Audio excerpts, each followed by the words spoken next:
So আমি প্রথমে একটু পরিচয় পর্বে যাই। প্রথমে আপনার নামটা একটু বলেন। জি, আমার নাম টিটু। টিটু, জি। আচ্ছা, বয়স 32। 32।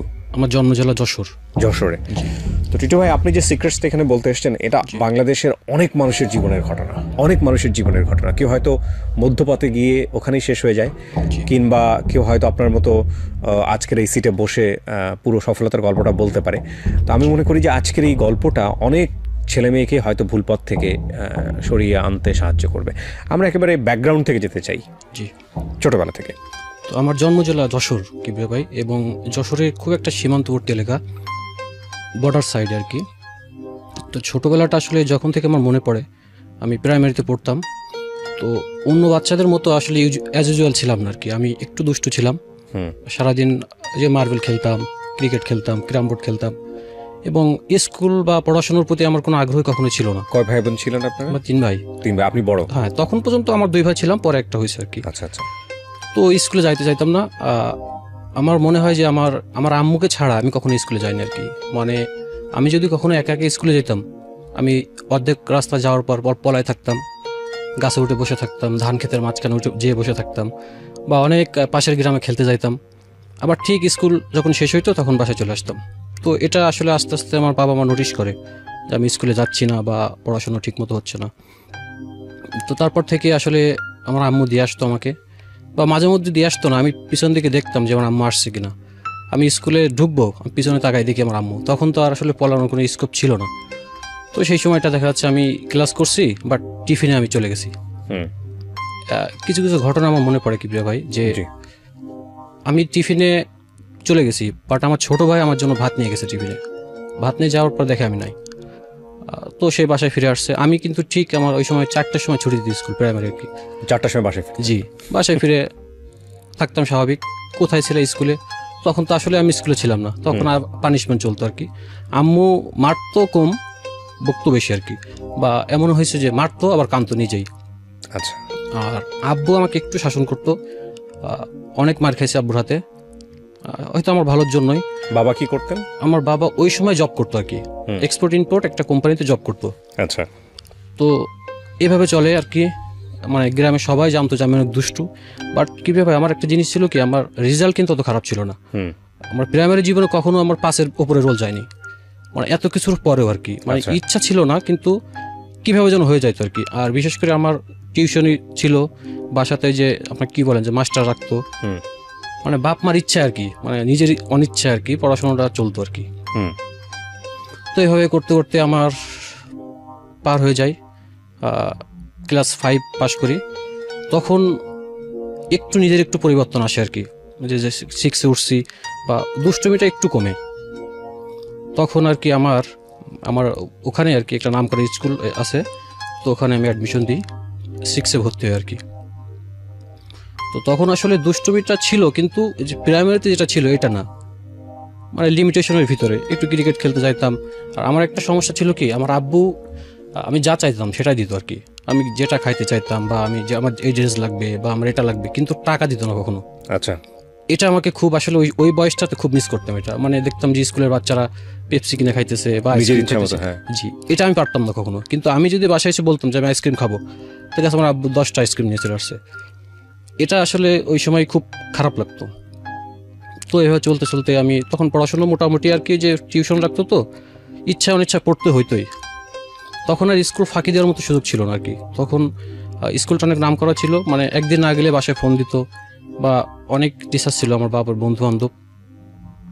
তো এই কারণে আসলে ওই ধরনের স্কোপ ছিল না। তো এইভাবে আমি ক্লাস 7-এ উঠি কিবরিয়া ভাই।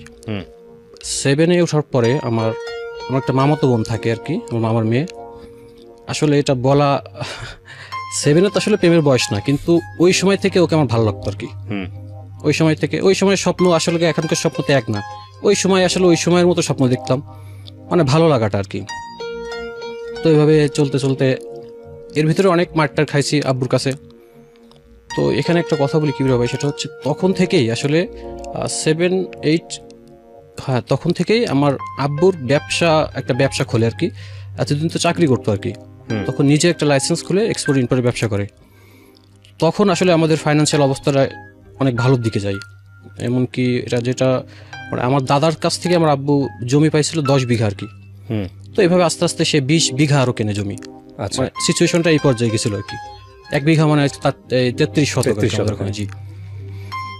তো এইভাবে চলতে থাকে। তখন আব্বু আসলে যখন 8-9 উঠলাম অতটা টর্চার বা ওই যে পানিশমেন্ট দিত না, বকাবকি করতো আর কি।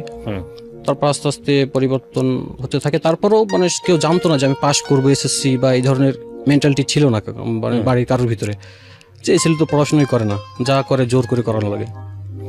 তো একটা পর্যায়ে আমি 9 থেকে 10-এ উঠি কিবরা ভাই। ওঠার পরে আমার আম্মুকে আমি বলি যে আম্মু, নিপাকে আমার অনেক ভালো লাগে। মানে আপনার ওই মামাতো বোন? হ্যাঁ, মানে আমার ঘটক আমার আম্মুই বলা চলে। তো আম্মু ঠিক ওই সময় ম্যাচিউরড একটা আচরণ করছিল, সেটা হচ্ছে যে ঠিক আছে তুমি পড়াশুনো করো, সেও পড়াশুনো করুক, সময় হলে দেখা যাবে। তো এর ভিতরে কি ব্যাপার, আমার আম্মু ওকে ডাকে আর কি এক সময়, যেহেতু আমার মামাতো বোন, আমাদের বাসায় যাওয়া আসা ছিল বা আমিও যাইতাম। তখন বলে মানে আমি যাকে পছন্দ করতাম আর কি, ওকে বলে যে আম্মু তোমার মনটা কাউকে দিও না, মনটা যেন মনের জায়গায় থাকে আর কি। তো ওটাও ওকে একটু ভাবনায় ফেলে আর কি, মানে ইশারায় বলে দেয় যে এসব এসবের মধ্যে যেও না। তো তারপরও এর ভিতরে আমি অনেকের সাথে কিন্তু বলছি যে ওকে পছন্দ করি আর কি, যেহেতু রিলেটিভ ছিল আমার, ওর আত্মীয় স্বজন মানে তো আমার আত্মীয় স্বজন। ও কি জানতো বিষয়টা? তখন থেকে আর কি কিছুটা জানতে শুরু করে, যেটা আম্মু বলছে বা আমার অন্য অন্য আত্মীয় স্বজনের কাছে যখন বলছি বা খালা ছিল, সবাই জানতে শুরু করে। কিন্তু কিভাবে ওই সময়টা ও আসলে এতটা ভাবতো না আমাকে নিয়ে, আসলে যে ফুফাতো ভাই, বড় ভাই, ইউজুয়াল আর কি, এটা এর বাইরে কিছু না। এবং ওর সামনে আমি খুব নার্ভাস ফিল করতাম এবং ও আমার সামনে খুব নার্ভাস ফিল করতো। এটা কিন্তু প্রেমের জন্য না আর কি, তখন তো প্রেম হয়নি, জাস্ট একটা লজ্জা ফিল হতো দুজনের। অ্যাজ ইউজুয়াল কথা হইতো যে ভাইয়া ভালো আছেন, ভালো, এরকম। তো এইভাবে করতে করতে ও আমাকে একদিন বলে যে ভাইয়া আপনি পড়াশোনা ঠিক করে করেন, এসএসসি পাস করেন। মানে ও বলে না, একজনকে দিয়ে বলে। তো এটা আসলে আমার খুব ইন্সপায়ারিং লাগে ওই সময়। তখন আমার কাছে মনে হয় যে আমাকে পাস করতে হবে। আমি কিভাবে আসলে পড়াশোনাটা আসলে খুব মানে আমি এসএসসি পর্যন্ত আমি নিজের ইচ্ছায় কখনো পড়তেই বসিনি। আমি পড়তে বসতাম, আমার আম্মু পাশে বসে থাকতো। এবং আমার মানে টোটাল জীবনে সবকিছুর জন্য অবদান আমার আম্মুর। আমার মনে হয় 365 দিন আমার আম্মু 300 দিন স্কুল করতো আমার সাথে, এরকম সিচুয়েশন। তো যাই হোক, তখন একটু পড়া শুরু করলাম। তখন আসলে পড়তে ফিরে দেখলাম মাথায় কিছুই ঢোকে না আর কি। আসলে তো একদিন ফাঁকি দিছি এসএসসির আগ মুহূর্তে। তো পরীক্ষা দিলাম, অঙ্কটা আমার অনেক খারাপ হয়েছিল পরীক্ষা, তারপর পাশ করলাম আর কি। খুব ভালো করতে পারিনি, A- পাইছিলাম আর কি। ওই সময় আসলে A+ হইতো না খুব বেশি, A- পাইছিলাম। এতে আমার বাপ মা অনেক খুশি হয় আর কি, যে সারা গ্রাম মিষ্টি বিলি করে, মানে যে পাশ তো করছে। আমার আব্বা আম্মা এতেই খুশি আর কি। তো এই সময় আমি 3 মাস ছুটি থাকে, ওই সময়টা আমি এই যে বাসায় থাকি বা কিছুদিন থাকার পরে আমি যশোরে চলে আসি আর কি, শহরে। জি, আমার বাসা থেকে 30 কিলো দূরে আর কি মেন শহর। তো যশোরে ওখানে একটা ভালো কলেজ আছে, যে আব্দুর রাজ্জাক মিউনিসিপ্যাল কলেজ। তো ওখানে আমার অ্যাডমিশন নেওয়া হয়। আর আমি যাকে পছন্দ করতাম কিবরি ভাই, ও ছিল আমার থেকে 1 বছরের জুনিয়র আর কি। তো আমি এখানে ভর্তি হই, কলেজ লাইফ খুব সুন্দর কাটে। তখন আসলে আমি টোটালি মানে জেন্টেল, কোনো বিয়াদুপি দুষ্টুমি নাই, পড়াশোনা ঠিক মতো করতেছি, বাসায় যেতেছি। আর তখন আমার আব্বু আমাকে প্রচুর টাকা দিত আর কি। আমি যে আমার যে ল্যাকিংসটা ছিল টাকার প্রতি, দিত না কখনো, এটা ওই সময় কেটে যায় আর কি। যশোর থাকা অবস্থায় সবচেয়ে সুন্দর ম্যাচে আমি থাকতাম, আমার যে ড্রেস কিনতে ইচ্ছা হচ্ছে দিত, এবং অ্যাটলিস্ট টাকাও দিত। আব্বু 2000 দিলে আম্মু আরো গোপনে আরো 5000 দিত, এরকম সিচুয়েশন। তো ভালোই কাটতো। ওই সময় কি ভাই নিপার পরীক্ষা আসে আর কি, এসএসসি পরীক্ষা। তো তখন কিন্তু আসলে আমার জীবনে কোনো মেয়ে আসেনি। আমার ক্লাস 7 থেকেই আমার মনের ভিতরে ও ছাড়া কেউ ছিল না আর কি। তো তখন আমার যে খালা আছে একটা, মানে খালার কাছে মানুষ হয়েছে আর কি, ওদের ফ্যামিলি মানে পাশাপাশি বাসা আর কি। তো পরীক্ষার সময় আমি ওই সময় নির্লজ্জ, মানে কি বলবো, মানে সাহস নিয়েই খালার কাছে ফোন দিলাম যে খালা ভালো আছেন, নিপার পরীক্ষা কেমন হয়েছে? তো বলে যে ওর সাথে কথা বলো। তো আমি প্রথম দিন কথা হয় যে পরীক্ষা কেমন হয়েছে, কয় জি ভালো হয়েছে, ঠিক আছে ভালো করে পরীক্ষা দাও, এভাবে কথা চলতে থাকে আর কি। বাট আমি যে ওকে প্রতিদিন ফোন দিতাম, এটা ওর কাছে আসলে আমার মনে হয় ওই সময় বিরক্ত লাগতো। ও চাইতো না আসলে জিনিসটা। তো কোনো একদিন কোনো পরীক্ষার সময় আমি ওকে ফোন দিই যে পরীক্ষা কেমন হয়েছে। খালার কাছে ফোন দিই, খালা ওকে দেয়, বলে রাখছি, আমার ভালো লাগে না, পরে ফোন কেটে দিয়েছে, বুঝছেন। তো জিনিসটা ওই সময় আমাকে খুব শক দেয়, যে আমার তখন মনে হতো যে এটা আসলে সম্ভবই না কিবরিয়া ভাই। ও আমাকে ভাই দেখে আসলে, আমার কাছে এটা ওই সময় মনে হতো আর কি। তো মন খারাপ থাকতো। তারপর আমি ওই সময় আমার কলেজে অনেক বন্ধু বান্ধবী হয়, মানে সুন্দর একটা লাইফ ছিল আর কি।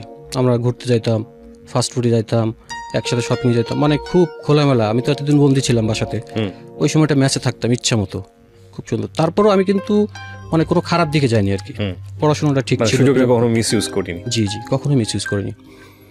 তো এইভাবে করতে করতে আমি আসলে ওর পরে আমার একটা রাগ তৈরি হয় যে আমাকে পছন্দ না হওয়ার কারণটা কি। তখন তো আসলে এত কিছু বুঝতাম না, ভালো লাগে ওকেও ভালোবাসতে হবে এটাই।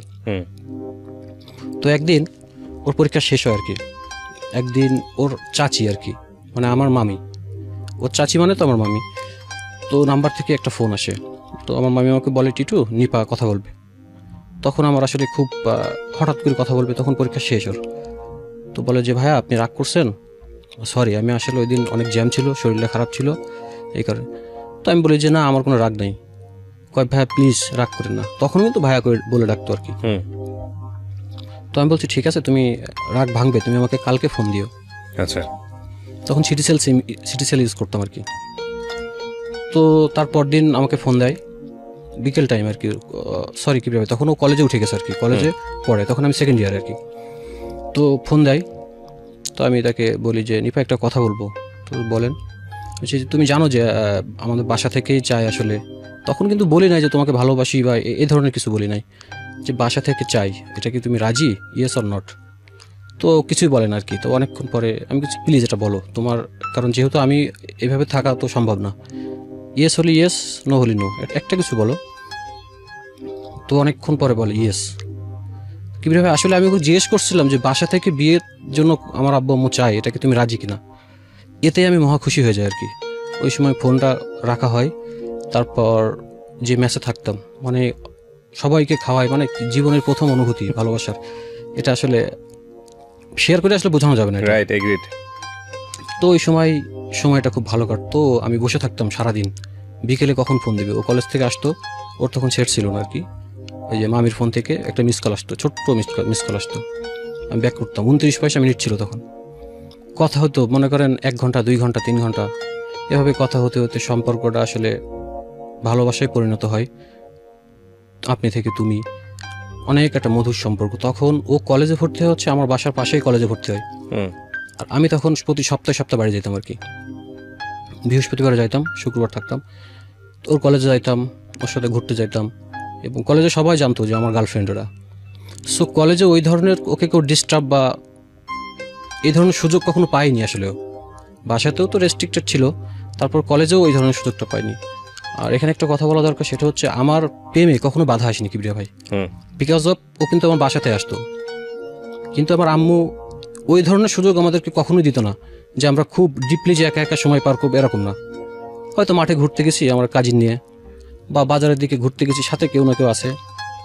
তো এইভাবে আমাদের অনেক মধুর সময় কাটে। ওর জন্য অনেক গিফট টিপ দিতাম, তখন আমার কাছে প্রচুর টাকা থাকতো আর কি, বাসা থেকে দিত। ট্রেন রাস্তায় হাঁটতে যাইতাম, এগুলো আসলে চোখের সামনে ভাসে কিভাবে হয়।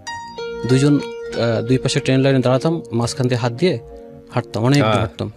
প্রিয় শ্রোতা, ছোট্ট একটা বিরতি নিচ্ছে এই পর্যায়ে। আপনারা আসতে পারেন আমাদের ফেসবুক পেজে, ফেসবুকের ঠিকানা www.facebook.com/ilove ঢাকায় অংশগ্রহণ করতে চান, আমাদেরকে ফোন করবেন। আমাদের ফোন নাম্বারটি হচ্ছে 09611904904। আমি আবারও বলছি 09611904904। ওকে, আমরা যেখানটায় ছিলাম তারপর আসলে ও কিছুই বুঝতো না কিবরিয়া ভাই, এগুলো হয়তো কলেজে বয়সে ছোট ছিল, 1-1.5 বছরের ছোট। আসলে ও ছোটবেলা থেকে খুব রেস্ট্রিক্টেডলি মানুষ হয়েছে আর কি, এই জন্য এগুলো আসলে খুব বুঝতোই না। তো আমি আসলে শেখাতাম অনেক কিছুই, বুঝতো না। তো এইভাবে আমাদের সম্পর্কটা চলে। তখন কিভাবে আমার আসলে পড়াশোনার ইন্সপায়ারিংটা একটু, মানে মনে হয় যে আমার পড়াশোনা করতে হবে এনিহাউ। তো মোটামুটি চলতে থাকে।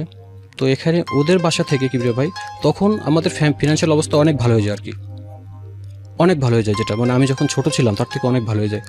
তখন আব্বুর বিজনেস দাঁড়ায় যায়, এক্সপোর্ট ইম্পোর্ট বিজনেস বেনাপোলে, ভালো একটা পজিশন তৈরি হয়ে যায়।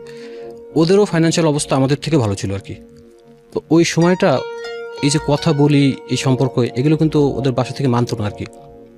এটা করছে ওর চাচি, মানে আমার আর এক মামি, ওর সাথে আমার একটা কানেক্ট হয়ে গেছে আর কি। কিন্তু ওদের বাসা থেকে যে 100% মানছে এরকম না। যে নিজেদের ভিতরে এগুলো করা ঠিক না, এই ধরনের একটা চলে আসে আর কি। তারপরও তখন একটা সাহস ছিল যে সম্পর্ক তো হয়ে গেছে, সো এটা নিয়ে আমার টেনশন করা দরকার নেই। তো এইভাবে চলতে চলতে আমার এসএসসি ইন্টার পরীক্ষা চলে আসে। তখন আমার ওই যে প্রতিদিনও ফোন দিত। এর ভিতরে কি ভাই, আমি ভাত খেতে না বসলেও ভাত খেতে বসতো না, বা প্রেমে যেগুলো হয় আর কি, খুব মধুর পর্যায়ে চলে যেতাম। এবং আমার পরীক্ষার সময় খুব সাপোর্ট দিত। ও আসলে কখনোই আমাকে মানে কোনো খারাপ কিছুতে কখনো আসলে এগ্রি হয়নি, কোনো কিছুতেই। এটা বুঝতে পারছেন কি করতে চাচ্ছি কিভাবে। সব সময় বলতো তুমি নামাজ পড়ো, এসব খারাপ চিন্তা মন থেকে দূর হয়ে যাবে, ভালো ভালো চিন্তা করো, কোরআন শরীফ বাংলা পড়বে, এরকম অনেক জ্ঞান দিত আর কি। তো আমার কাছে ওই সময় এগুলো খারাপ লাগতো, যে ব্যাকডেটেড মনে হতো আর কি।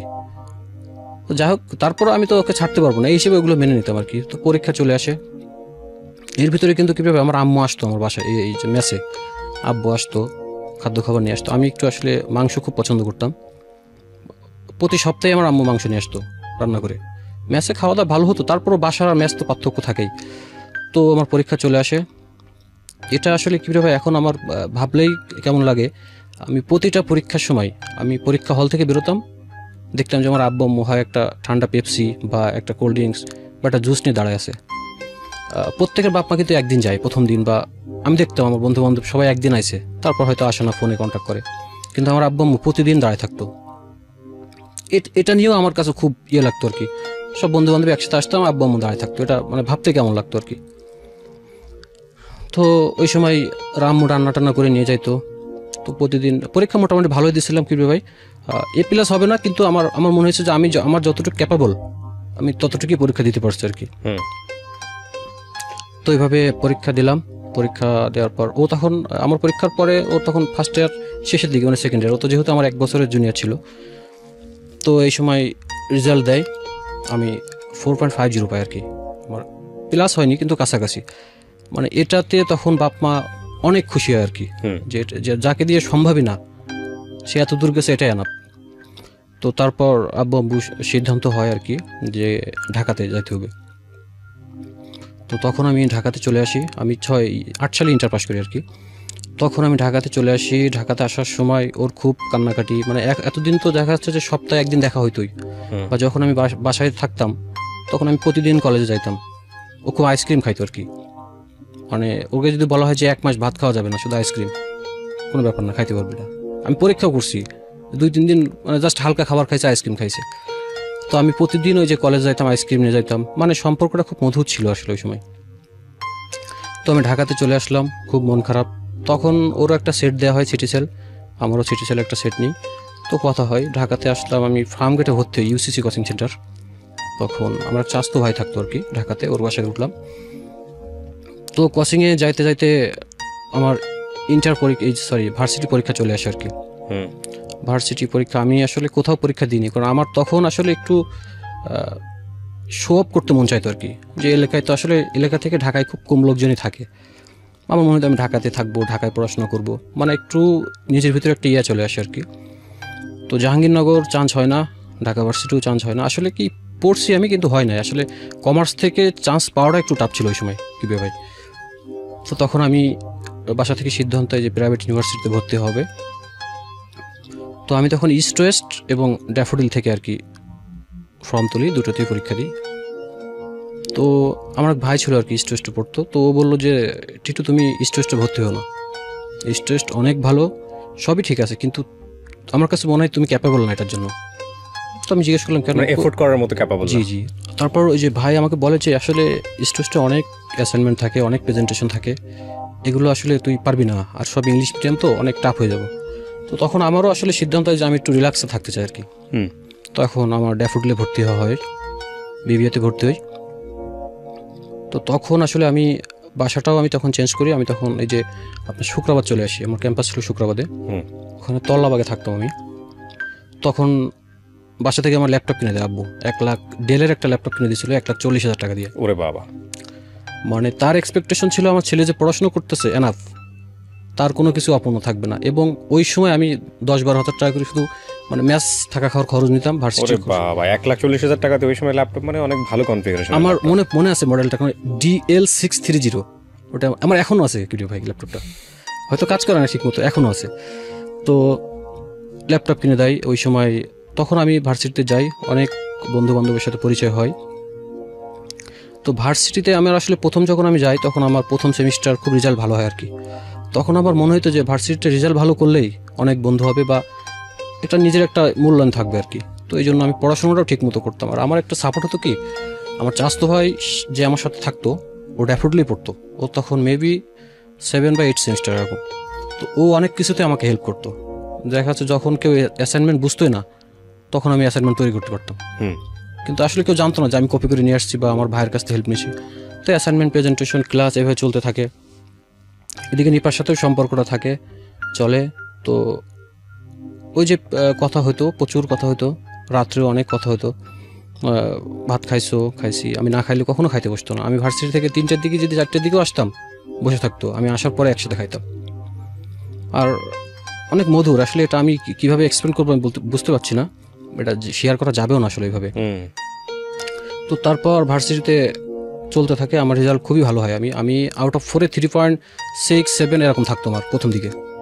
এটা মোটামুটি কিন্তু খারাপ না, অনেক ভালো আর কি। যাই হোক, তো তারপর এভাবে আমার অনেক বন্ধু বান্ধব হয়। সাবজেক্টে জানি পড়ছিলেন? আমি মার্কেটিং এ। হ্যাঁ। তো আমার 4-5 জন বন্ধু বান্ধব হয়, তাদের নাম না বললেই নয়। শিমুল, প্রতাপ, ফাতেমা, তমা, অনেকগুলো বন্ধু বান্ধব হয় আর কি। তো এভাবে চলতে চলতে আমার হঠাৎ করে কি ভাই, যখন আমি 3rd সেমিস্টার মেবি, তখন আমার একটা নাটক দেখতাম। আমি প্রচুর নাটক দেখতাম তখন। ওই যে মোস্তফা সরোয়ার ফারুকী, মানে ছবিয়ালদের নাটক বা ইফতেখার আহমেদ ফাহমি, আমি অনেক নাটক দেখতাম। মানে ওই সময় এমন কোনো নাটক নাই যে আমি দেখি নাই, আমার মনে পড়ে। তো ওই সময় আমার খুব একটা শখ জাগলো যে আমাকে ডিরেকশন শিখতে হবে, ডিরেকশন দিতে হবে। নাটক দেখতে দেখতে ভালো লাগে আর কি। তো তখন আমি এক ভাই ছিল আমার, ওই যে আপনার ইয়েতে চাকরি করতো আর কি, তখন মেবি সমকালে। তো ওই ভাইকে বললাম যে ভাই, আমি যদি নাটক ডিরেকশনে যেতে চাই তাহলে আমাকে কি করতে হবে, আমি কোথায় ভর্তি হবো বা কি। তখন ও বললো যে অনেকগুলো এর নাম দিল আর কি, যে এখানে ক্যামেরার উপর কোচিং করায় বা ডিরেকশনের উপরে কোচিং করায়, বাট তুমি যদি গেইন করতে চাও তোমাকে প্র্যাকটিক্যাল জ্ঞানটা থাকতে হবে। বাংলাদেশে যারাই পড়াশোনা করে আসছে কেউ গেইনার না এই লাইনে। তুমি যত নাম করা ডিরেক্টর দেখবা সব কিন্তু প্র্যাকটিক্যাল জ্ঞানেই কিন্তু এরাই হয়েছে। তো মোস্ট প্রবাবলি তখন আমার 4th সেমিস্টার চলে, 4th এরকম, হ্যাঁ 4th, 3rd বা 4th। তখন ওই ভাই আমাকে একজনের সাথে কন্ট্যাক্ট করায় দেয়। সে ছিল ডিরেক্টর ছিল, তো নামটা আসলে নাই বলি যেহেতু ব্যাপার আছে এখানে একটা। তো তার সাথে পরিচয় হয়, প্রথম গেলাম। তখন নাটকের শ্যুট কিন্তু শুরু হয়নি, তখন আমাকে স্ক্রিপ্ট বুঝাইতে। এবং আমরা ওই যে নীলক্ষেত বা ওই যে ইডেন কলেজের সামনে ওই দিকেই বসতাম আর কি। উনি খুব ট্যালেন্ট লোক ছিল আর কি। তো ওই সময় ওনার সাথে আমার খুব একটা ভালো একটা মেন্টাল একটা আন্ডারস্ট্যান্ডিং হয়ে যায় আর কি। উনি স্ক্রিপ্ট নিয়ে আলোচনা করতো বা আমি অনেক কিছু বলতাম, ওনার ভালো লাগতো। আসলে এটা তো আলোচনা করে এগুলো ঠিক করতে হয় ভাই। আপনার যদি বোঝাপড়াটা ভালো হয়, রাইট, প্রোডাকশন অবশ্যই ভালো হবে। তো আসলে আমাকে অনেক করতো যে তুমি পারবে এই লাইনে, এবং তোমার চিন্তা ভাবনা, চিন্তা চেতনা ভালো লাগে আমার। তো এভাবে সেই দিন আসে শুটিংয়ের। আমার মেবি নাটকের নামটা দরজার ওপাশে, একটা নাটকের নাম ছিল দরজার ওপাশে নাটকটা। এটা মেবি চ্যানেল 24-এ গেছিলো। প্রথম শুটিং চলে। তো তখন তো আমি নতুন, একদম কিছুই বুঝতাম না। ডিরেক্টর আমাকে কইছিল যে তুমি শুধু দেখবা আমি কি করি। আর অ্যাসিস্ট্যান্ট ডিরেক্টরদের আসলে কীভাবে আপনার একটা আইডিয়া থাকতে পারে, নট অনলি কিন্তু শ্যুট দেখা বা শ্যুট শেখা বা স্ক্রিপ্ট শেখা, এর বাইরেও মানে কোন আর্টিস্ট কী খাবে, ক্যামেরা কোথা থেকে আসবে, লাইট কোথা থেকে আসবে, গাড়ি কীভাবে ঠিক হবে, লাইটিং আইছে কিনা, শুটিং স্পট ঠিক করা, অনেক কাজ থাকে আর কি। তো আমি আসলে ওনার সাথে দৌড়াদৌড়ি করতাম। প্রথম আমার কাজটা শুরু হয় স্ক্রিপ্ট আর্টিস্টদের বাসায় পৌঁছে দেওয়ার মাধ্যমে। তো আমি অনেক আর্টিস্টের বাসায় পৌঁছে দিতে গেলাম। ওই সময় এক একজনকে দেখতে আমার নিজের খুব খুব আনিজে লাগতো যে এতদিন ক্যামেরার সামনে দেখে আসছি বা ওই যে টিভিতে দেখে আসছি, আজকে সামনাসামনি দেখছি।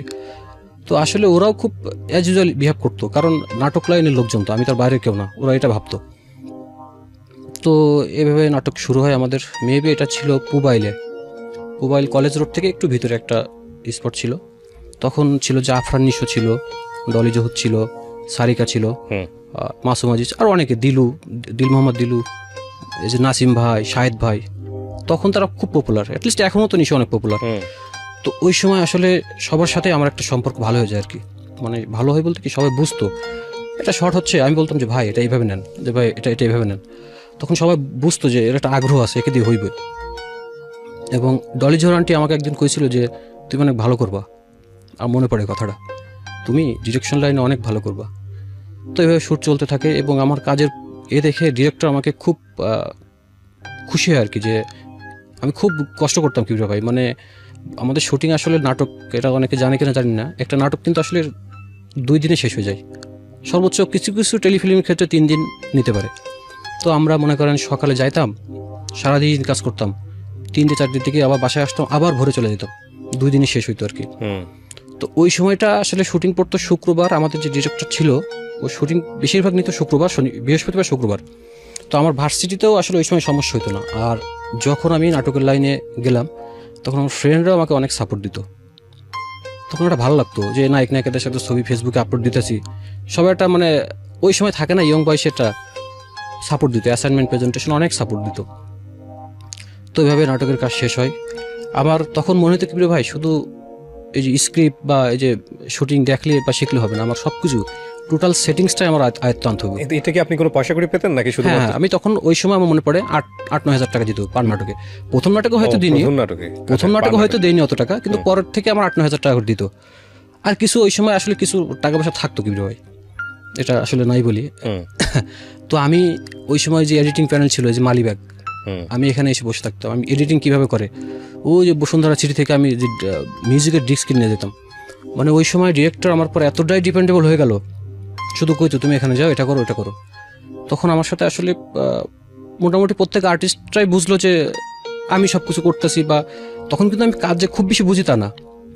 তো সবার সাথে একটা ভালো সম্পর্ক হয়ে যায়। এভাবে আমরা আসলে নাটককে কিন্তু ডিরেক্টর থাকে কি ভাই, অ্যাসিস্ট্যান্ট ডিরেক্টর 4-5 জন, একজন থাকে চিফ অ্যাসিস্ট্যান্ট, শিক্ষানবিশ থাকে বা সহকারী থাকে কয়েকজন। তো প্রথম নাটকের পরে ভাই আমাকে বলে তোমাকে চিফ অ্যাসিস্ট্যান্ট নেক্সট নাটক থেকে। প্রিয় শ্রোতা, ছোট্ট একটা ওকে, কত সালের গল্প এটা? এটা কি ভাই আমি তো ভর্তি হয়েছি 9 সালে ভার্সিটিতে, তো 10-11 বা 12 মাঝামাঝি। আমার আসলে যে ডেটটা খুব আমি মনে থাকে না, কোনো সমস্যা নেই। তো তারপর চিফ অ্যাসিস্ট্যান্ট দিল আমাকে, তখন একটু টাকাও বেশি পাওয়া শুরু করলাম। আর তখন আসলে আমার খুব অনেক কিছুতেই সে আমাকে মূল্যায়ন করতো, যে আমি যেটা বলতাম। তখন আসলে এখন অনেক আর্টিস্ট আছে যারা নাটক করে, তাদের সাথে শুধু মধুর না, খুব মধুর একটা সম্পর্ক তৈরি হয়ে যায়। মানে আমি ফোন দিলেই আমার, হ্যাঁ টিটু ভাই বা টিটু বলো, তার ভিতরে আছে অনেকে, যেগুলো বললামই নাম।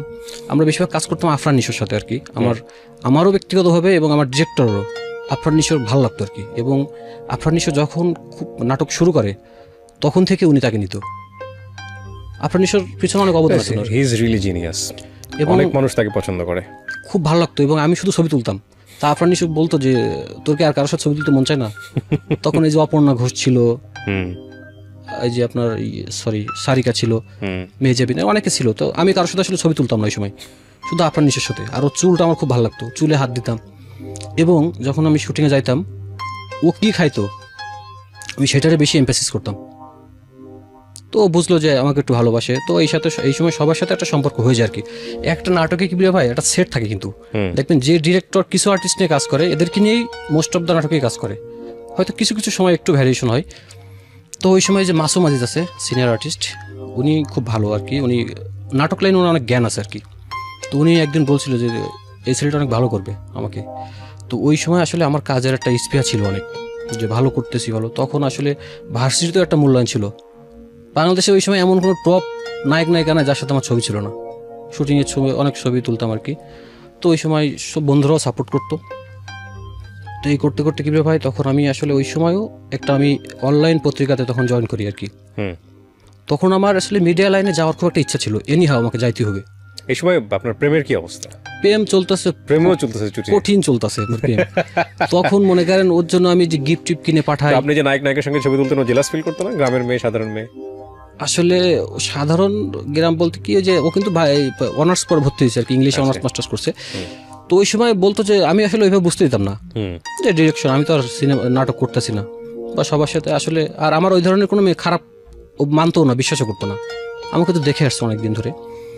তো এইভাবে নাটক চলতে থাকে। তো একটা সময় আমার ডিরেক্টর ওর US8-এ জব হয় আর কি। US8 বলতে আপনার ওই যে কেয়ার বাংলাদেশে উনি অডিও ভিজুয়াল অফিসার হিসেবে নিয়োগ পায়, ভালো স্যালারি। তখন আসলে উনি নাটক থেকে একটু ছিটকে যায়। নাটক করে কয় টাকা পায়, তখন একটা এসেছিল যে চাকরি বাকরি একটা ওনার ইচ্ছা ছিল যে মাসে মাসে করবো নাটক দু একটা। তখন কিন্তু আমি একটু একা হয়ে যায় আর কি। রাইট। তখন বললো যে ঠিক আছে 2-1 মাস ওয়েট করো, স্ক্রিপ্ট রেডি আছে, নাটক কাজ শুরু হবে। কিন্তু তখন আমার অনেকে ডাকতো, এখন যারা পপুলার ডিরেক্টর আছে অনেকে আছে, নাম বললে আপনি এক নামে চিনবেন, আমাকে ডাকতো। আসলে আমি চাইতাম না কারোর সাথে যাইতে। তখন সেটিংসটা এমন ছিল যে ওনার সাথে কাজ করব, আরও একজনের সাথে কাজ করছে, এটা নাম বললাম, নামটা নাই বলি। তো তখন পড়াশুনো আবার রেজাল্ট কিন্তু কিবিরা ভাই যে মোটামুটি চলতেছে, খুব খারাপ না। তখন আমার 6-7 সেমিস্টার এরকম পার হয়ে গেছে। তো তখন আমি যে তোয়াল্লাবাগে ছিলাম শুক্রবার, ওখানে একটা বাসাতে থাকতাম, অনেক সুন্দর একটা বাসা। ওখান থেকে বাড়িওয়ালা হঠাৎ ডিসিশন দেয় যে এখানে কোনো ব্যাচেলর থাকতে পারবে না, হঠাৎ করে। তো আসলে তখন আমি আবার আমার ভার্সিটির এক ছোট ভাই ছিল, ওকে নিয়ে চলে গেলাম আপনার কাজীপাড়া, শেওড়াপাড়া। একটা খুব মানে আমি জানি না, ইদানিং ব্যাচেলর পয়েন্ট নাটকটা অনেক পপুলার, যদিও ওই ব্যাচেলর লাইফের সাথে খুব একটা মেলে না, আমাদের ব্যাচেলর লাইফ খুব একটা মেলে না, বাট ইটস ভেরি পপুলার নাটক। কিন্তু এই ব্যাচেলর লাইফ নিয়ে একটু যদি বলেন, আমি নিজেও তো সাফারার, আমি নিজেও বলতে চাই যে এই ভাড়াটা আপনারা কেন দিতে চান না, আমি জানি না। তখন আপনারা মনিটর করেন যে ওদের অ্যাটিটিউড ঠিক আছে কিনা, ওদেরকে কিছু কন্ডিশন দিয়ে দেন যে কন্ডিশনগুলো মেনটেন করতেছে কিনা। আর এখন তো ঘরে ঘরে সিসি ক্যামেরা, রাইট? বাসায় কে গেস্ট আসতেছে বা কী অবস্থা। কিন্তু এই ভাড়াটা না দেওয়া এবং ভাড়া খুঁজে পাওয়া কী যে বিড়ম্বনার এবং কী যে কষ্টকর। আমার মনে হয় বাড়িওয়ালা যারা আছেন তারা সবাই সদয় হবেন এই বিষয়টার প্রতি। জি বলেন প্লিজ। তো তারপর আমার ভার্সিটির এক ছোট ভাই ছিল, ওর সাথে কথা হলো যে ভাই ওইদিকে অনেক ভালো ভালো বাসা আছে। আর আমি কি ভাই যখন মেসেও থাকতাম ইন্টার লাইফে বা ভার্সিটি, আমি আসলে সুন্দর বাসা ছাড়া আমার ভালো লাগতো না। তখন তো বাসা থেকে টাকা দিত অনেক। আমার মনে হতো যে আমি যেখানে থাকবো, যেখানে ঘুমাবো, যে বাথরুমে যাব, যে টয়লেটে যাব, সেটা যেন পরিষ্কার পরিচ্ছন্ন বা সুন্দর থাকে। তো অনেক বাসা খুঁজে একটা অনেক সুন্দর একটা বাসা পাই কাজীপাড়াতে, ওখানে আমরা 5-6 জন উঠি আর কি। তো ওই সময় আমি আরেকটা ডিরেক্টরের সাথে কাজ করতাম, রাত্রে আসতাম। তখন হচ্ছে ছোটা কাজ আর কি, কিছু কিছু কাজ করে দিতাম তাকে আর কি। তো এসে ওই সময় মেসে তখন কিন্তু কি ভাই আমি সিগারেট খাই না তখনও পর্যন্ত। দেখেন আমি কিন্তু ভার্সিটি 7-8 সেমিস্টার পর্যন্ত কোনো সিগারেট খাই না, কোনো নেশা আমাকে কিন্তু ধরতে পারিনি তখনও পর্যন্ত। তখন বাসায় এসে দেখতাম ওরা তাস খেলতেছে, স্টার সিগারেট খাইতো তখন, স্টার। তো হঠাৎ আমার একদিন মনে হলো যে আমি একটা সিগারেট খাই, দেখি ভাই একটু সিগারেট খাই। তো তাস খেলা দেখতেছি, ওই যে সিগারেট খাইলাম একটা, আজকে একটা, কালকে 2টা, এভাবে চলতে থাকে আর কি। তখন একটা পর্যায়ে আমি নিজে সিগারেট কেনার টাকা দিয়ে যাই, সিগারেট কিনে রেখো। জি, তখন আসলে স্টার বাদ দিয়ে ব্যঞ্জন ধরি। তখন ওইভাবে খাইতে থাকি, সিগারেট খাইতে খাইতে কি ভাই দিন 8টা-10টা, ব্যাস এতটুকুই। তখন বাসায় থাকি, ভার্সিটি যাই, কথা হয়। তখন না নিজের কাছে অনেক খারাপ লাগতো যে আমি আসলে জিনিসটাকে ভুল করলাম। কিন্তু হঠাৎ দেখা গেছে ঘুম ভেঙে গেছে, একটা সিগারেট দিয়ে খাই। আসলে ব্যাচেলর লাইফে যেগুলো হয়, একসাথে অনেকগুলো বন্ধুবান্ধব থাকলে সবাই খায়, আমি খাই না, এরকম মনে হইতো, খাইতাম সিগারেট। মানে একটা দুটো করতে করতে ডিপেন্ডেন্ট। হ্যাঁ, এটা আসলে দিন 10টা এরকম খাইতাম। তখন কিন্তু আমার অর্থনৈতিকভাবে একটু ক্ষতিগ্রস্ত হতে থাকলাম, যেহেতু 10টা সিগারেট, তখন বেনসন কত, মেবি 10 টাকা বা এরকম ছিল, ততদিন 100 টাকা। তখন আমি ওই যে বাসাতে গেলাম আর কি, সেমিস্টার শেষ, বাসাতে গেলাম। বাসাতে যাওয়ার পর আমার এলাকাতে কিছু বন্ধু বান্ধব ছিল, যেহেতু ওটা একটা বর্ডার এলাকা কি ভাই, নামগুলো এখন নাই বলি, তারা এখন ভালো হয়ে গেছে আর কি, নামগুলো নাই বলি। তো ওদের সাথে ঘুরতে যেতাম। আমি যে কলেজে পড়তাম ওই কলেজ মাঠে সিগারেট খেতাম লুকায়। তো বাসা থেকে আসলে তখন ওইভাবে ফলো করতো না, শুধু আম্মু বলতো যে তুই চুইংগাম চাবাস কেন, এমনি এইভাবে ওটা এড়াই যেতাম বিষয়টা। তো ওরা একদিন বলে কি যে আমরা একটু বেনাফল যাচ্ছি, কী জন্য যাচ্ছি, ফেন্সি খাইতে। তখন আমার আব্বুর বাইক ছিল আর কি, তখন আমি বাইক নিয়ে আমি যাব। তো গেলাম, আমি কিন্তু খাওয়ার জন্য যাইনি কি ভাই, সঙ্গতে কোম্পানি দেওয়ার জন্য গেছি, খাইলে কি হয় বা কিভাবে খাই এটা দেখার জন্য জাস্ট। তখন গেছি বেনাপোলের একটা গলি দিয়ে ঢুকে, ওরা এক জায়গায় যে একটা সেলুনের দোকান আর কি, ওখানে ফ্যান্সি নিয়ে আসলো 2টা। তো আমি কইছি আমাকে একটু দিস অল্প। তখন কিন্তু আমি টাকা দিচ্ছি না, মানে জাস্ট ওদের সাথে গেছি এই জন্যই। তো আমি 3 ভাগের 1 ভাগ মতো খাইছিলাম। কীভাবে বিশ্বাস করেন, খাওয়ার পরে ওরা আবার দুধ চা খায়, খাওয়ার পরে এক একটা নেশার কিন্তু এক একটা মানে সিগনিফিকেন্ট একটা বিষয় থাকে আর কি। ফেন্সি খাওয়ার পর দুধ চা খাইতে হয় আর কি, মিষ্টি কড়া করে, নেশাটা ভালো হয় আর কি।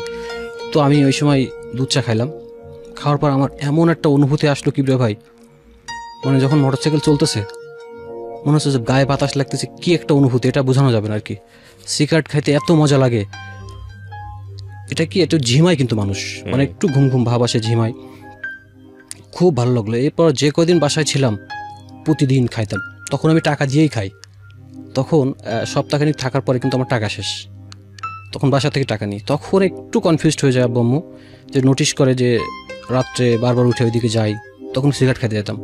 আর এই নেশাটা করলে কীভাবে, সিগারেট আপনার লাগবে মাস্ট, মানে এই নেশাটার মেন মজা হচ্ছে সিগারেট। তো আমি একটা সময় বাপ মা জেনে গেল আর কি, যাদের সাথে মিশি তারা তো ফেন্সি খায়, 1-2 কান করতে করতে। তো আমি আম্মুকে আসলে ভূগোল বুঝাইতাম ওই সময়, যে আমার সামনে খাইছে কিন্তু আমি খাই নাই, অনেক কিরে কসম কাটছি। তখন আসলে নেশাগ্রস্ত হয়ে গেলে কীভাবে মানুষ অনেক কিছু করতে পারে, এটা আসলে এটা স্বাভাবিক ঘটনা। তো এইভাবে চলতে তো একসময় আব্বু বলে ঠিক আছে তুমি চলে যাও, ঢাকায় চলে যাও, তোমার আর এলাকায় থাকা লাগবে না।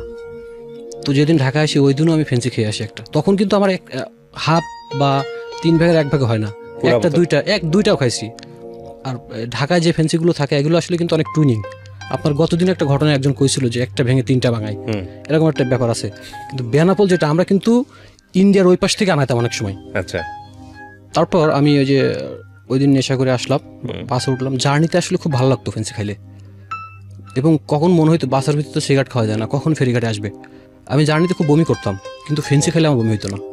ঢাকাতে পৌঁছালাম, তখন আসলে আমার ঢাকাতে আসার পরে কি ভাই আর ভালো লাগতো না আমার নেশা না করলে। তখন আমি যে বাসায় থাকতাম ওর নিচে একটা মানে পাশে একটা বাড়িওয়ালা ছেলে ছিল আর কি। এই কয়দিনে এত দ্রুত নেশা হয়ে গেল ফেন্সি? মানে আমারটা খুব না, কয়দিন বলতে আমি তো বাসায় 10-15 দিন ছিলাম। আচ্ছা, মোটামুটি একটা অ্যাডিকশনের দিকে যাচ্ছি। তো আমি যে বাসায় ডিপ্রেশনও তো আপনি ছিলেন, আমার আসলে কি বলবো কমপ্লিটলি লাইফ হ্যাপি লাইফ ছিল, কোনো দিক থেকে আমার কোনো সমস্যা ছিল না। এই জাস্ট আমার কি বলবো কিউরিসিটি, এছাড়া কিচ্ছু না। তো বাসায় যখন আসলাম ঢাকাতে, একটা ছেলে ছিল সবুজ, ও হচ্ছে এক বাড়িওয়ালার ছেলে। তো ওর সাথে আমার আগে থেকে পরিচয় ছিল আর কি, চার দোকানে বসতাম, চাটা খাইতাম, নাটকের কাজ টাজ করতাম, ভোরে যাইতাম, ওর সাথে দেখা হইতো আর কি, ভাই কই যান, বুঝতো। তখন আমার খুব একটু মানে পছন্দ করতো আর কি। তো আমি ওকে বললাম যে ভাই একটা কথা বলি, কিছু মনে করবেন না। কই বলেন, আমি ফেন্সি পাওয়া যাবো আশেপাশে কোথাও? তারপর ও আমাকে বললো যে পাওয়া যায় ভাই, কিন্তু মাল কিন্তু ভালো না, 800 টাকা লাগবো। তো কয় যে ফেন্সি না, আমার কাছে ইয়াবা আছে, আপনি ইয়াবা খাইলে খাইতে পারেন। তখন আসলে আমার মনে হইতে যে ফেন্সি তো পাচ্ছি না, ইয়াবাটা খেয়ে দেখি। তখন ও বাসায় আসলো, বাসায় এসে তখন ইয়াবা খাওয়া শুরু করলাম, 1টা 2টা 3টা। বাড়িওয়ালার ছেলে? হ্যাঁ, আমি যে বাড়িতে থাকতাম ওই বাড়িতে না, পাশের বাড়ির। তো তখন 1টা 2টা 3টা 4টা খাইতে শুরু করলাম। তখন এতটাই ডিপেন্ডেন্ট হয়ে গেলাম ইয়াবার প্রতি। Different feeling. ওইটা খাইলে কিভাবে আপনার ঘুম আসবে না, ফার্স্ট হচ্ছে ঘুম আসবে না। অনেকে কয় যে সেক্সুয়ালি একটু বেশি হয়, কাজ করে বা এরকম। আসলে এটা সাময়িক হয়তো হতেও পারে, কিন্তু এটা কিন্তু ওইভাবে করে না। কিন্তু এটা ওই যে একই, সিগারেট খেতে ভালো লাগে আর যে কোনো কাজ করতে আপনার ভালো লাগে, আপনার রাত জেগে থাকবেন ভালো লাগবে। মানে আসলে এগুলো নার্ভগুলো দুর্বল করে দেয়। মানে কোনো নেশারই আসলে ভালো কোনো সাইড নাই। সাময়িক হয়তো আমরা কিছুটা পাই, সাময়িক আনন্দ পাই, কিন্তু এটা ভবিষ্যতে এটা আসলে অনেক শেষ করে দেয়। তো এইভাবে খাতে গেলে আমি একটা জিনিস নোটিস করলাম কি ভাই, ওই যে ইয়ের কথা বললাম সবুজ, ও কিন্তু ডিলার ছিল আর কি। আচ্ছা, ইয়াবা ডিলার বলতে এক ডিলারের ও ছিল সেলসম্যান। ওকে। আমি দেখতাম আমার বাসাতে থাকতো, একজন ফোন দিছে, ভাই 5টা লাগবে, দিয়ে আসতো। তখন কিন্তু আমি আসলে ওকে বলতেও পারছি না যাইতে, যেহেতু এলাকার পোলাপান। তখন আমার বাসায় আরেকটা লোক আসা শুরু করলো, সেটা হচ্ছে শামীম ভাই। সে হচ্ছে ওই এলাকার মোটামুটি ডন, ওই হচ্ছে মেন ডিলার। তো ওর সাথে আমার পরিচয় হয়। ওর সাথে প্রথম দিন আমাকে খাওয়াইলো, 5-7টা খাইলাম। তারপর কিন্তু কখনো খাওয়াইতো না, ফ্রি টাকা দিয়েই খাইতাম। তখন কি ভাই শামীম ভাই আসতো, অনেক মেয়ে ছেলেপিলে নিয়ে আসতো আপনার বাসায়। বাড়িওয়ালাও জানতো, বাড়িওয়ালাও কিছু বলতে পারতো না, ভয়। বাড়িওয়ালা ওর সম্পর্কে জানতো, দারোয়ানও কিছু বলতো না। শুধু দারোয়ান আমাকে বলছিল যে মামা আপনি বাসা ছেড়ে চলে যান, গোপনে বাঁচতে পারবেন না। তো আমি আসলে ওই সময় নেশার জন্যই আসলে অত কিছু মানি নাই, ভাবি নাই। তো ওই সময় আসলে তখন ওই যে গাঁজা আনতো অনেকে মাঝে মধ্যে ফেন্সিও নিয়ে আসতো এভাবে। কিন্তু তখন আমি নেশার আসলে আমার স্প্রেড হইতেছে নেশার চারিপাশ দিয়ে। তখন ওই যে খাওয়া শুরু করলাম, তখন বাবার উপর খুবই ডিপেন্ডেন্ট হয়ে গেলাম। তখন এর ভিতরে আমার গার্লফ্রেন্ডের সাথেও সম্পর্কটা অনেক খারাপের দিকে যেতে লাগলো। আমি কথা বলতাম না। বাবা খাইলে আসলে বাপ মা বন্ধু বান্ধব, এই যে মানে গার্লফ্রেন্ড বউ, এদের সাথে কথা বলতে ভালো লাগে না। বাবা খেলে মানুষ প্রচুর কথা কয়, কিন্তু সেটা বন্ধু বান্ধব নিয়ে বা নেশার জগৎ নিয়ে আর কি, বাইরে আসলে খুব বেশি লাগতো না। তো ওই সময় বাসা থেকেও কিছুটা বুঝতে পাই, মানে আমি যে মেসে ছিলাম, আমার এলাকার অনেক ছোট ভাই ছিল, তারা কিন্তু কিছুটা নোটিশ করে তারা আস্তে আস্তে কিন্তু ম্যাচ ছেড়ে চলে যায়। তো এরকম দেখতাম শামীম ভাই মাঝে মধ্যে জুয়া খেলতো আপনার বাসাতেই। হ্যাঁ, 4-5 জন আসতো, রাত 12টার সময় সারা রাত থাকতো, বিরিয়ানি টিরিয়ানি নিয়ে আসতো, খাইতাম। তখন আসলে কি ভাই এমন সময় গেছে আমি 3 দিন কোনো ভাতই খাইনি। মানে বাবাটা খাইলে মানুষের একটু মানে লিকুইডের প্রতি একটু আগ্রহ থাকে, যে কোল্ড ড্রিঙ্কস বা পানি। তো ওই সময় আমি আসলে ভাত টাত খাইতাম না, মাঠা খাইতাম। ওই যে মাঠা পাওয়া যায়, মাঠা, তারপর কোল্ড ড্রিঙ্কস এই জাতীয়, খুব লাগতো। কিন্তু নেশাটা যখন কেটে যেত কি ভাই, এত অস্থির লাগতো তখন মনে হতো আবার এখন একটা খাই, আবার মানে পিনিকটা আবার আসুক, আবার খাইতাম। তো একটা সময় আমি আসলে শামীম ভাইকে বিরক্ত করে দিয়েছিলাম, প্রায় 3টের সময় ফোন দিয়ে, ভাই একটা কন্যা সবুজরে দিতে। পরে আমাকে একদিন কয়, ভাই নেক্সট টাইম কখনো আমার কাছে ফোন দিবেন না, টাকা থাকলে আপনি খাবেন, না হলে নয়। তো তারপরেও কিন্তু আমি ওকে বাসায় আসা থেকে আটকাতে পারিনি। বাসায় আসতো, যখন আসতো 2-1টা খাইতে দিত আর কি। তখন কিন্তু আমার নাটক লাইন শেষ কিবিয়া ভাই। তখন আমার যে ডিরেক্টর ছিল তখন বললো যে আমি আপাতত একটু ব্যস্ত আছি, তোমার 3-4টে ডিরেক্টরের সাথে কথা হয়েছে, তুমি ওদের সাথে কাজ করো, যখন যার কাজ থাকে তার সাথে কাজ করো। একটা ডিরেক্টরের সাথে আমার লাস্ট কাজ করার কথা ছিল, সেটা হচ্ছে আপনি নাম বললেই চিনবেন, এক নামে। আমি যদি এখন নামটা বলি আপনি একবারে চিনবেন। তো ফোন দিত, আমি হ্যাঁ আসতেছি সকালে, আমি আসলে যাইতাম না, আমি ঘুমির থেকে উঠতাম 2টা-3টার সময়। তো এইভাবে আসলে সবাই আমার প্রতি একটা মানে বিরক্ত হয়ে গেল বা কেউ আর, এবং আমার যে ডিরেক্টর ছিল ও আর কথা বলা বন্ধ করে দিল যে তোমার দিয়ে হইব না ভাই। বুঝতে পারছিল যে আপনি আমার একদিন কইছিল আমি মেবি মোস্ট প্রবাবলি তুমি নেশা করো। তখন কিন্তু ভার্সিটি এক সেমিস্টার অফ হয়ে গেল আমার, ভার্সিটি যাওয়া বন্ধ। দেখেন কিভাবে জিনিসটা কি হলো। তখন আমি বাসা থেকে কিন্তু তখন ওই টাকা আমার হচ্ছে না। তো বেশি টাকা নিতেন কিভাবে? বেশি টাকা তখন আমি বলতাম যে আমি একটু সাবজেক্ট বেশি নিচ্ছি, তখন তো আমাদের 4টে করে সাবজেক্ট ছিল আর কি। আমি বলতাম যে 5টা নিচ্ছি, বা এই সেমিস্টার নতুন একটা কোর্স আছে করতে। বাবা মা তো এত ডিটেলে যায় না, একদম সব বিশ্বাস করতো। আমার আব্বুকে ওই সময় আমি যদি বলতাম এখন 50,000 টাকা লাগবে একটা কোর্স করতে হবে, কোনো কথা নেই, আমি ফোন কাটার পরপরই দেখতাম ব্যাংকে চলে আসে, এরকম একটা সিচুয়েশন ছিল আর কি। তো এইভাবে বাসায় কিন্তু এরপরে আস্তে আস্তে বাসায় একটু জানতে পারে। তো তখন কীভাবে আমার ওখান থেকে সবাই চলে গেছিল আর কি। আমার ছোট ভাই যারা ছিল এলাকার, একটা ছেলে ছিল আর কি, ওর নামটা একটু নাই বলি। চলে গিয়েছিল বলতে মানে ওই পরিবেশ দেখে তখন আমি অল টাইম মেয়ে নিয়ে থাকতাম, মেয়েদের সাথে বাবা খাইতাম, বা মনে করেন অনেক প্রচুর মেয়ে আসতো, জুয়াকে ওরা অনেক ম্যানেজ করতো আর কি। এমন হয়েছে যে ওদের মাধ্যমে পরিচয়, পরে আমি অন্য জায়গায় নিয়ে ঘুরতে। মানে ওরাও কি ঠিক এই ক্লাসেরই ফ্যামিলি? হ্যাঁ হ্যাঁ, সব না না, মেয়েগুলো আসলে অনেক সফিস্টিকেটেড ছিল কি ভাই, সফিস্টিকেটেড ফ্যামিলি। মানে এটা হ্যাঁ, এটা এমনও মেয়ে আছে আমার বাসা নিচে র্যাপ ফোন নিয়ে আসে, বুঝছেন না, লেক্সাস গাড়ি নিয়ে আসে এরকম। তো এগুলো নাই বলি, এগুলো আসলে আপনি যে এলাকায় থাকতেন মিরপুর, ওই দিকের কিছু লোকজন ছিল। তো সবার সাথে আসলে ওইটা সব নেশার বন্ধুই কি ভাই। ওরাও কিন্তু ডেসপারেট খুব। তো ওদের সাথেও আমি আসলে বিভিন্ন জায়গায় ঘুরতে যেতাম, অন্য জায়গায় মাল খেতে যেতাম, মানে এই সার্কেলটা আপনার পরিচিত অনেক হয়ে গেল। তো এভাবে ভার্সিটি এক সেমিস্টার গ্যাপ হয়ে গেল, বাসা থেকে। আপনার প্রেমের কি অবস্থা? প্রেম চলতেছে, কিন্তু তখন নিপার কাছ থেকে প্রচুর টাকা নিই। ও তখন নিপার কাছ থেকে টাকা প্রচুর, যে আমার আজকে পুলিশে ধরছে, কি কারণে ধরছে, আরে পুলিশে ঢাকায় মারানো ধরছে, আমি অমনি আসছিলাম, মানে বিভিন্ন রকম ইস্যু। বা আজকে আমার শরীর খারাপ, কাছে টাকা নাই, ম্যাচের টাকা বা বাকি হয়েছে, বা এই যে টাকা হারাই গেছে ভার্সিটি থেকে আসার সময়। আসলে কীভাবে এটা আমি যে কীভাবে করতাম বা কী জন্য করতাম, আমার এখন আর খুব ভিন্ন হয় নিজের প্রতি, মানে ওইটা মনে হইলো আর কি। ও টাকা পাঠাতো? ওর তখন আসলে ওদের মার্কেট আছে বেনাপোলে, আচ্ছা, ঘর ভাড়া উঠতো অনেক টাকা। তো ও একটা দোকান থেকে টাকা নিত আর কি। ওকে। তো টাকা থাকতো প্রচুর আসলে, আর একটা মেয়ে তো মানে ওই টাকা থাকতো ওর কাছে। তো ওর যত টাকা থাকতো আসলে আমিই নিতাম, বিভিন্ন মিথ্যা কথা বলে আরও দিত। পরে ও বলতো যে আমি জানি তুমি টাকা দিয়ে নেশা করবা, মানে ও বুঝে গেছিল, কিন্তু আমি তোমাকে বিশ্বাস করি, তুমি আমার সাথে চিট করছো, কিন্তু আমি তোমার সাথে চিট করতে পারবো না, টাকা আছে দিচ্ছি নাও, আমার কাছে আরও 2,000 টাকা আছে লাগলে দিও, এরকম বলেই দিত যে আরও 2,020 টাকা আছে বা 780 টাকা আছে, তোমার লাগলে বা নিও। এটা আসলে ও মানে খারাপ লাগা থেকে বলতো, অভিমান থেকে করেছে, কষ্ট থেকে, কিন্তু আমি আসলে ওটা বুঝতাম না। তারপর কি ভাই নেশা চলতেছে, ভরপুর মেয়ে ছেলেপিলে আসতেছে, তখন আমার একটা মামার সাথে পরিচয় হয় এলাকারই, ও ছিল এক এমপি জামাই আর কি। তো ও তখন আমার বাসায় আসা শুরু করলো। তখন আমি ওই যে নেশামেশা করতাম, তো তখন ও আসতেছে টুকটাক, মেয়েটে নিয়ে আসতেছে, অনেক ওই যে মিউজিক ভিডিও টিডিও করে অনেক নায়ক নিয়ে আসতেছে। তো ওই সময় আমার ম্যাচে একটা ছেলে ছিল আর কি, সবাই কিন্তু চলে গেছে কি ভাই, একটা ছেলে ছিল। ও তখন দেখতাম ফোনে কথা বলতো যে 5 লাখ 4 লাখ, মানে ফোনে কথা করছে যে ভাই না 4 লাখ হবে না 5 লাখ। তো আমার একদিন আসলে কিউরিয়াসিটি থেকে তাকে আমি জিজ্ঞেস করলাম যে কি আসলে বিষয়টা কি। তো কইল কাকা ভার্সিটিতে ভর্তি জালিয়াতি আছে, আপনার এক একটা স্টুডেন্ট ভর্তি হবে 4 লাখ 5 লাখ টাকা, আমি 60,000 70,000 টাকা কমিশন পাবো।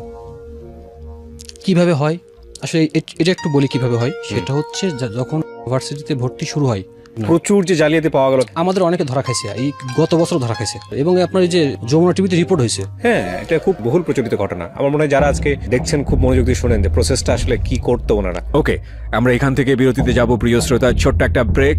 আর একই সাথে আপনাদেরকে যেটা বলতে চাই, আজকের যিনি অতিথি আছেন তাকে যদি আপনারা দেখতে চান, চলে আসবেন আমার পার্সোনাল ইউটিউব চ্যানেলে www.youtube.com/RJKibriya.FM, RJKEBRIA.FM চ্যানেলটি আছে কিবরিয়া আরজে নামে। ওখানে গিয়ে প্লিজ সাবস্ক্রাইব করে নেবেন, এবং তারপর আপনার যে ভিডিওগুলো দেখতে ইচ্ছে করে যা কমেন্টস করলাম।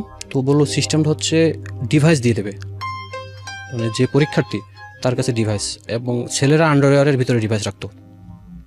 তখন আসলে কীভাবে এতটা চেকিং ছিল না, এখন যেভাবে চেক করা হয়। আর মেয়েদের ক্ষেত্রে আপনার কানে যে একটা মেয়ে বরকা পড়লো, এখানে একটা ব্লুটুথ হেডফোন দিয়ে দিল, মোবাইলটা আপনার ইনার ভিতরে রাখলো, বা তখন কিন্তু আসলে ওইভাবে মেয়েদের ওইভাবে চেক হইতো না, বা ওই এত জানাজানি হয় নাই তখনও। পরীক্ষা 10 মিনিটের ভিতরে আপনার প্রশ্ন ওরা ফাঁস করে ফেলতো যে কোনোভাবে ম্যানেজ করে। আর এটা সম্ভবত পরীক্ষা শুরু হওয়ার পরে প্রশ্ন ফাঁস করে, এটা কোনো আহামরি কিছু যে তা না। তো প্রশ্ন ফাঁস করে ওদের সলভিং টিম থাকতো। এমন স্টুডেন্ট ছিল কি ভাই, বুয়েটে পড়ে, কেউ ঢাকা ভার্সিটিতে ফার্স্ট ক্লাস, সেকেন্ড, থার্ড, এরকম অনেক ট্যালেন্ট, কারণ সুপার ট্যালেন্ট, মানে সব জানাশোনা এই টাইপের। মানে সলভ করতে গেলে তো আপনাকে বুঝতে হবে জিনিসটা, আপনার 5-7 মিনিটের ভিতরে সলভ করতে হবে। তখন একজন থাকতো সাধারণ জ্ঞানের, একজন থাকতো বাংলার। ওরে বাবা! তো সলভ করার পরে ওটা আবার ওরা ওই যে মোবাইল লিখতো, ধরো সেট এ পড়ছে আপনার, 1-এর অ্যান্সার 2, 2-এর অ্যান্সার বি, 3-এর অ্যান্সার সি। এখন ধরো একটা মেয়ের কাছে মোবাইল ডিভাইস কানেক্ট করা আছে, কিন্তু যতক্ষণ পরীক্ষা দিবে ওর সাথে কিন্তু কানেক্ট থাকবে মোবাইল ডিভাইস, যে হ্যালো তুমি কি শুনতে পাচ্ছ। যখন মেয়ে যদি মানে যে শোনে, যে তুমি যদি শুনতে পাও একটা কাশি দাও, তখন স্বাভাবিকভাবে পরীক্ষার হলে কিন্তু একটা মেয়ে কাশি দিতেই পারে। একটা কাশি দিল, তোমার সেট কি পড়ছে, তোমার যে সেটটা পড়বে তুমি সেই সেটে কাশি দিবা। সেট এ কোনো কাশি নাই মনে করেন, সেট বি সে একটা কাশি দিল, তাহলে আমি কিন্তু বুঝলাম যে তার সেট বি পড়ছে। তখন আমি মানে এখান থেকে বলা হয়তো যে লেখো 1-এর 2, 2-এর 3, সুন্দর প্রসেস। সেও পরীক্ষা চান্স হয়ে গেল, টাকাও দিল, ক্লিয়ার। আর ছেলেদের ক্ষেত্রে হয়তো কি, ছেলেদেরটা একটু টাফ ছিল। এটা হচ্ছে আন্ডারওয়্যারের ভিতরে মোবাইল রাখতো, কোনো এক সময় সুযোগ পাইতো আসলে কীভাবে, ওই সময় নাইতে এত তো সম্ভব ছিল না। মোবাইলটা বের করে শুধু সেটটা মেসেজ করে দিত একটা নাম্বারে। তোর আমি লিখতেছি, ফোন নিচে রেখে একটা মেসেজ করি যে সেট এ, তখন সব প্রশ্ন পাঠিয়ে দিতাম তারে। মানে আমি তো না, ওরা পাঠিয়ে দিত। লাস্ট 2 ইয়ার্স আবার অন্য সিস্টেম বার হয়েছে, সেটা হচ্ছে এই যে আপনার স্বর্ণা দিয়ে কানের ভিতর ঢোকানো লাগে, এমন একটা ডিভাইস আছে, ছোট্ট একটা ডিভাইস, ওটা কোথাও রাখবে ইনার পয়েন্টে, আপনার স্বর্ণা দিয়ে, ওই যে স্বর্ণা মানে কানের ভিতর থেকে যেই ওইটা দিয়ে ওইটা মনে করেন আপনার কানের ভিতর ঢুকে দেওয়া লাগে। তারপর আপনার কান চেক করলো কিন্তু কেউ জানতে পারবে না, কানে কিছুই নাই। হ্যাঁ, তারপর ওখান থেকে আপনি কানেক্টেড থাকবেন। তবে কিছু কিছু ক্ষেত্রে মানে একটু আসলে নোটিস করতে মানুষজন, যেমন একটা ছেলে আমি ভয়নিটে চতুর্থ হয়েছিল, হ্যাঁ চতুর্থ, তার এ গ্রেড মনে করেন, এ প্লাসও নাই। এটা কিন্তু সবার কাছে একটা প্রশ্ন আসে যে এই ছেলে কেমনে চতুর্থ না। হ্যাঁ, কিন্তু ইটস ভেরি রিস্কি। তারপরেও যে এখনো হয়, এই জন্য বললাম প্রতি বছর কিন্তু ধরা খাচ্ছে। পরীক্ষার সময় দেখবেন এই হলে এতজন মানে ধরা খাইছে, গত বছরও তো ধরা খাইছে। ডিভাইস চেক হয় না যে মোবাইল ফোন নিতে পারবে না, এখন মেয়েদের সব জায়গায় তো আর চেক করতে পারবে না, বা ছেলেদেরও আপনি চেক করলেন এতটুকুই। আর আসলে ওটা রাখারও সিস্টেম ছিল, ছোট মোবাইল রাখতো। আচ্ছা, ওটা টেকনিক, এটা নিয়ে রিসার্চ করতো আসলে ওরা। আচ্ছা আচ্ছা, হ্যাঁ।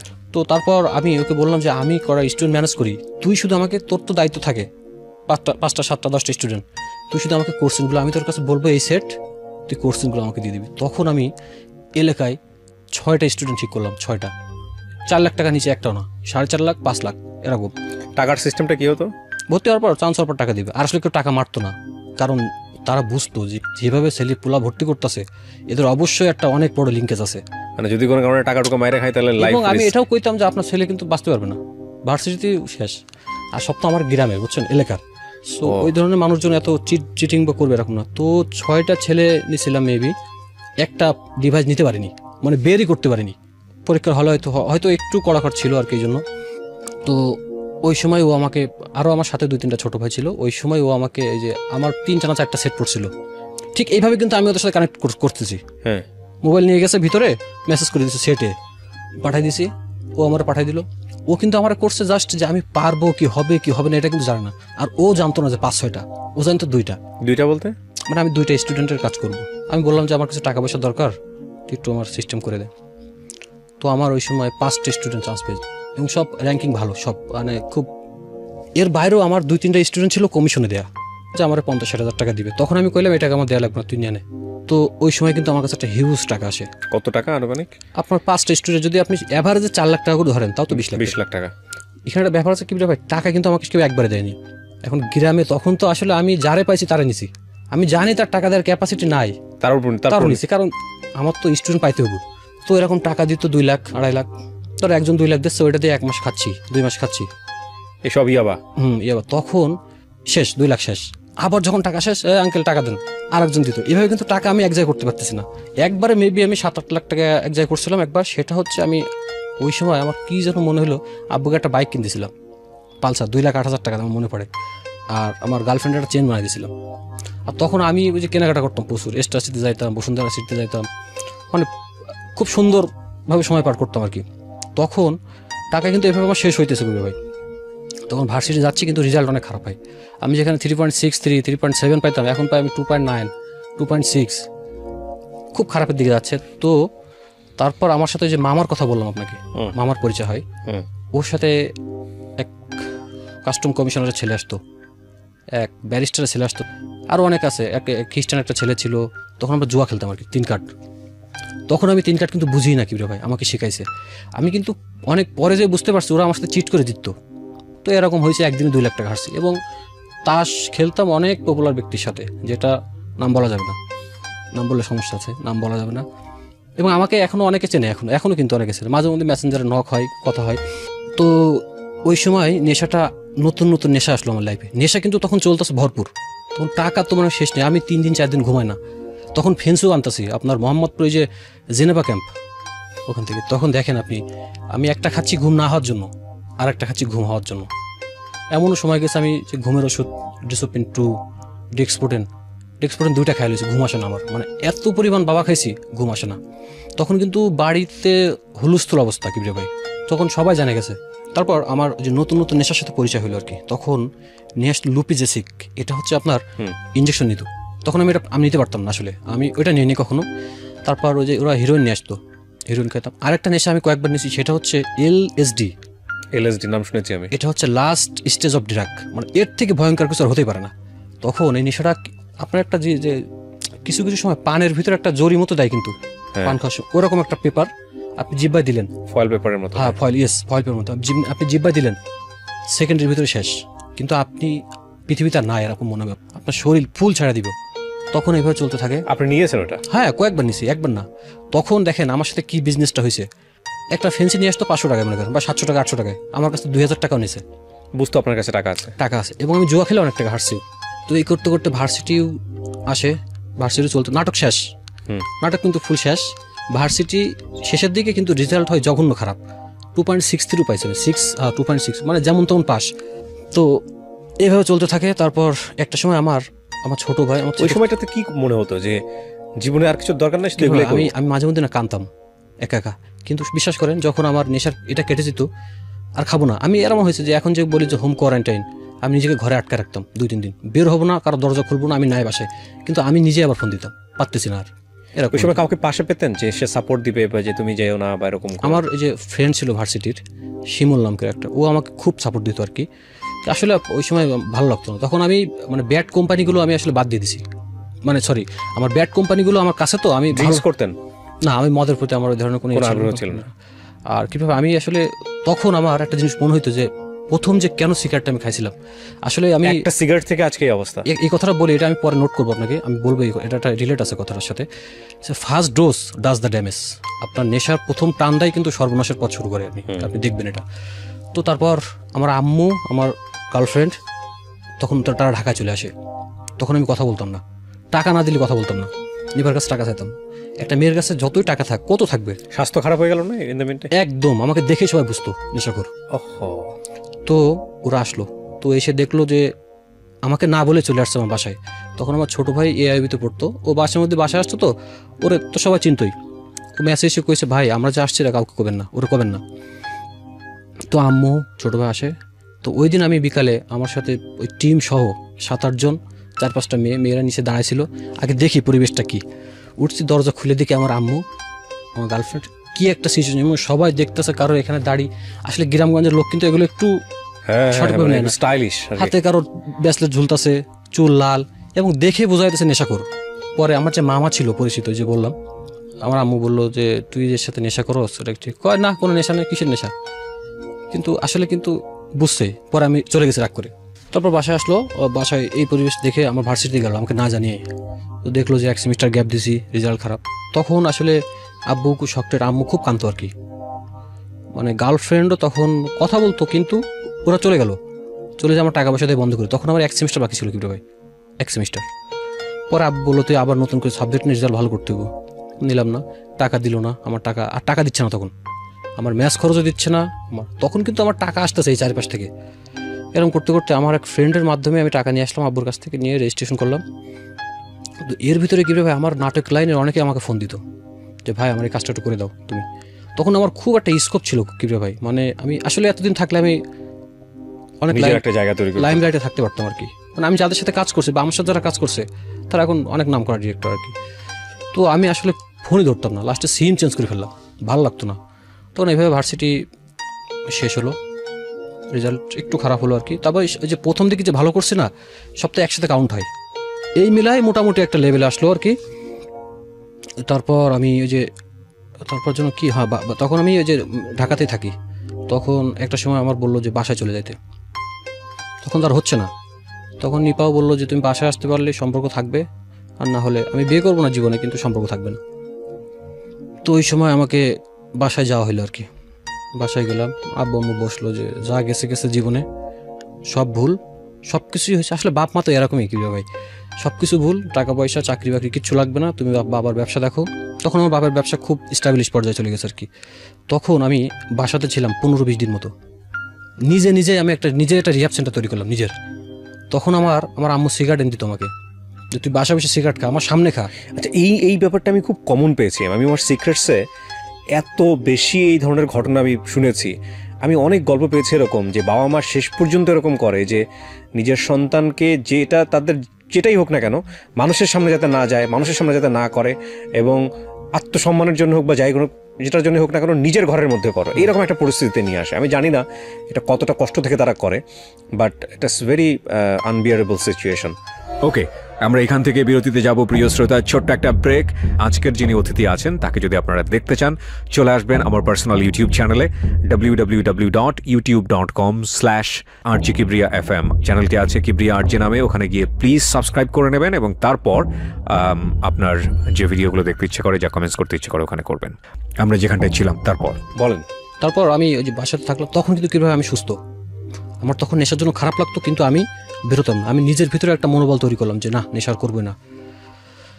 তখন আমি আব্বুর সাথে অফিসে যাই, তখন সুস্থ আমি ফুল, শুধু সিগারেটটা খাই আর কিচ্ছু খাই না। মানে আব্বুর সাথে সকালে অফিসে যাই, আবার রাত্রে চলে আসি। এর ভিতরে যখন অফিসে থাকতাম, আব্বুই অফিসে এমপ্লয় যারা ছিল বলতো যে ও সিগারেট খা, কোনো সমস্যা নেই, ওর সাথে থাকবি।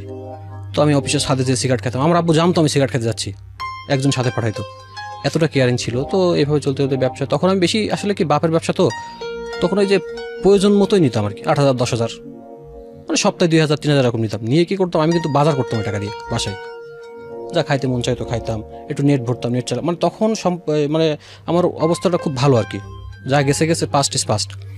তখন নিপার সাথে সবাই খুশি মোটামুটি হলো আর কি। তো তখন কিন্তু আমি যে ভার্সিটির যে টাকা পয়সাগুলো পাইতাম, তখন কিন্তু টাকা পয়সা মোটামুটি শেষ, একজনের কাছে আমি 3-4 লাখ টাকা পাইতাম আর কি। ওর ডেট দিছিল কিছুদিন পরে দিবে, তো একটা সময় টাকা দিল 2 লাখ টাকা আমি আব্বুকে দিয়ে দিলাম। ওই সময় আমি বলছি এই টাকাটা কিসের টাকা, কই থেকে নিয়েছে জানার দরকার নেই, তুমি রেখে দাও টাকাটা। তো নিল। আসলে ওই সময় তো আসলে টাকা থাকলেও আমার কাছে রিস্ক। তখন আমার বিয়ে ঠিক হয় আর কি ওর সাথেই, ওরা মানবে না, ওরা রাজি না। তারপর অনেক কিছু, ছেলে তো এখন ভালো হয়ে গেছে, এখন বিয়ে দেওয়া যায়। তো নিপার একটাই কথা ছিল, বিয়ে করলে ওকেই করবো, না হলে নয়। আপনি চিন্তা করেন, 7 থেকে আমার ভালো লাগা, ভার্সিটি শেষ হয়ে গেল আমার, আর ওর হচ্ছে ইন্টার ফার্স্ট ইয়ার থেকে ওর অনার্স মাস্টার শেষ হয়ে গেল, অনার্স শেষ সরি।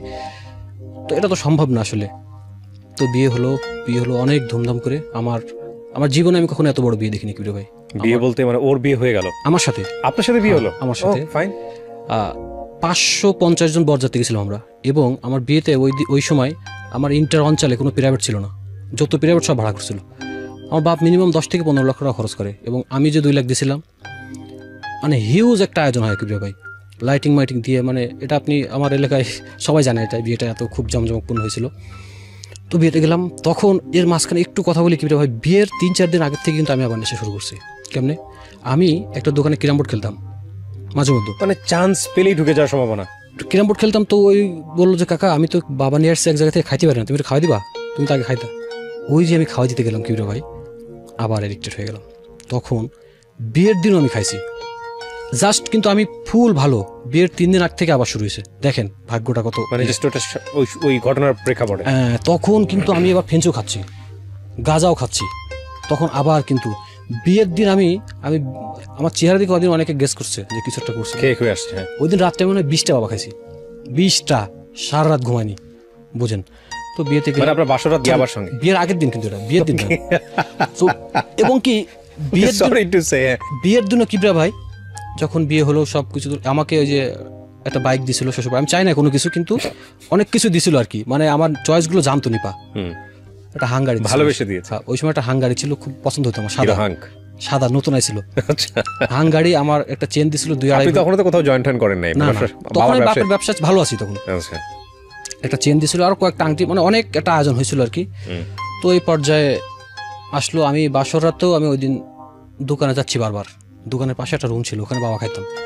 তো বারবার একটা মানুষ সিগারেট খাইতে যায়, কিন্তু এতবার তো যায় না। এইভাবে চলতে চলতে বুঝতে থাকে সবাই। তখন আবার সেই আগের পরিস্থিতি তৈরি হয়। তখন কি রে ভাই, আমি এই যে এতদিন কিন্তু বাপ মার সাথে তর্ক হইতো না আমার, এখন মারামারি তর্ক এই পর্যায়ে চলে গেল।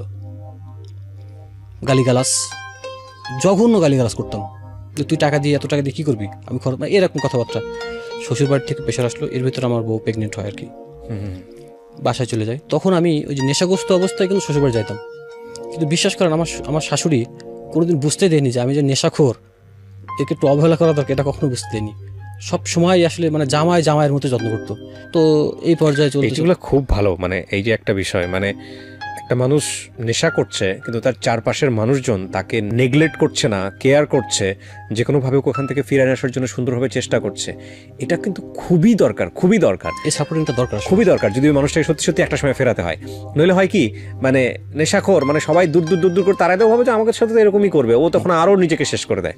তারপর ওই যে আমার ওয়াইফ প্রেগনেন্ট হলো বাসাতে, তখন আমার আম্মু কিন্তু অনেক বুঝাইতো আমাকে, কানতো সারাদিন, আব্বু আম্মু কানতো যে আমি কি থেকে কি আবার কি হলো। তখন খারাপ আচরণ করতেন প্রচুর প্রচুর, মোটরসাইকেল ফেলে দিতাম, মোটরসাইকেল চুরি করে বেঁচে দেবো।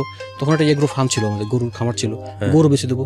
এমনকি কি আপনি দেখলে বুঝবেন, এই যে আমি দা দিয়ে কুপাইতাম আমার হাত পা, যখন নেশার আমার উঠতো, এই যে কুপাইতাম। ও মাই গড, মানে এতটাই খারাপ ছিল নেশার এ পর্যায়ে। তখন কিন্তু ফেন্সি ইয়াবা, তখন কি ভাই আমি ওই যে ফোন বুকে, আমার যে ফোন বুকে নাম্বার থাকতো, আমি সবার কাছে টাকা হালা চাইতাম।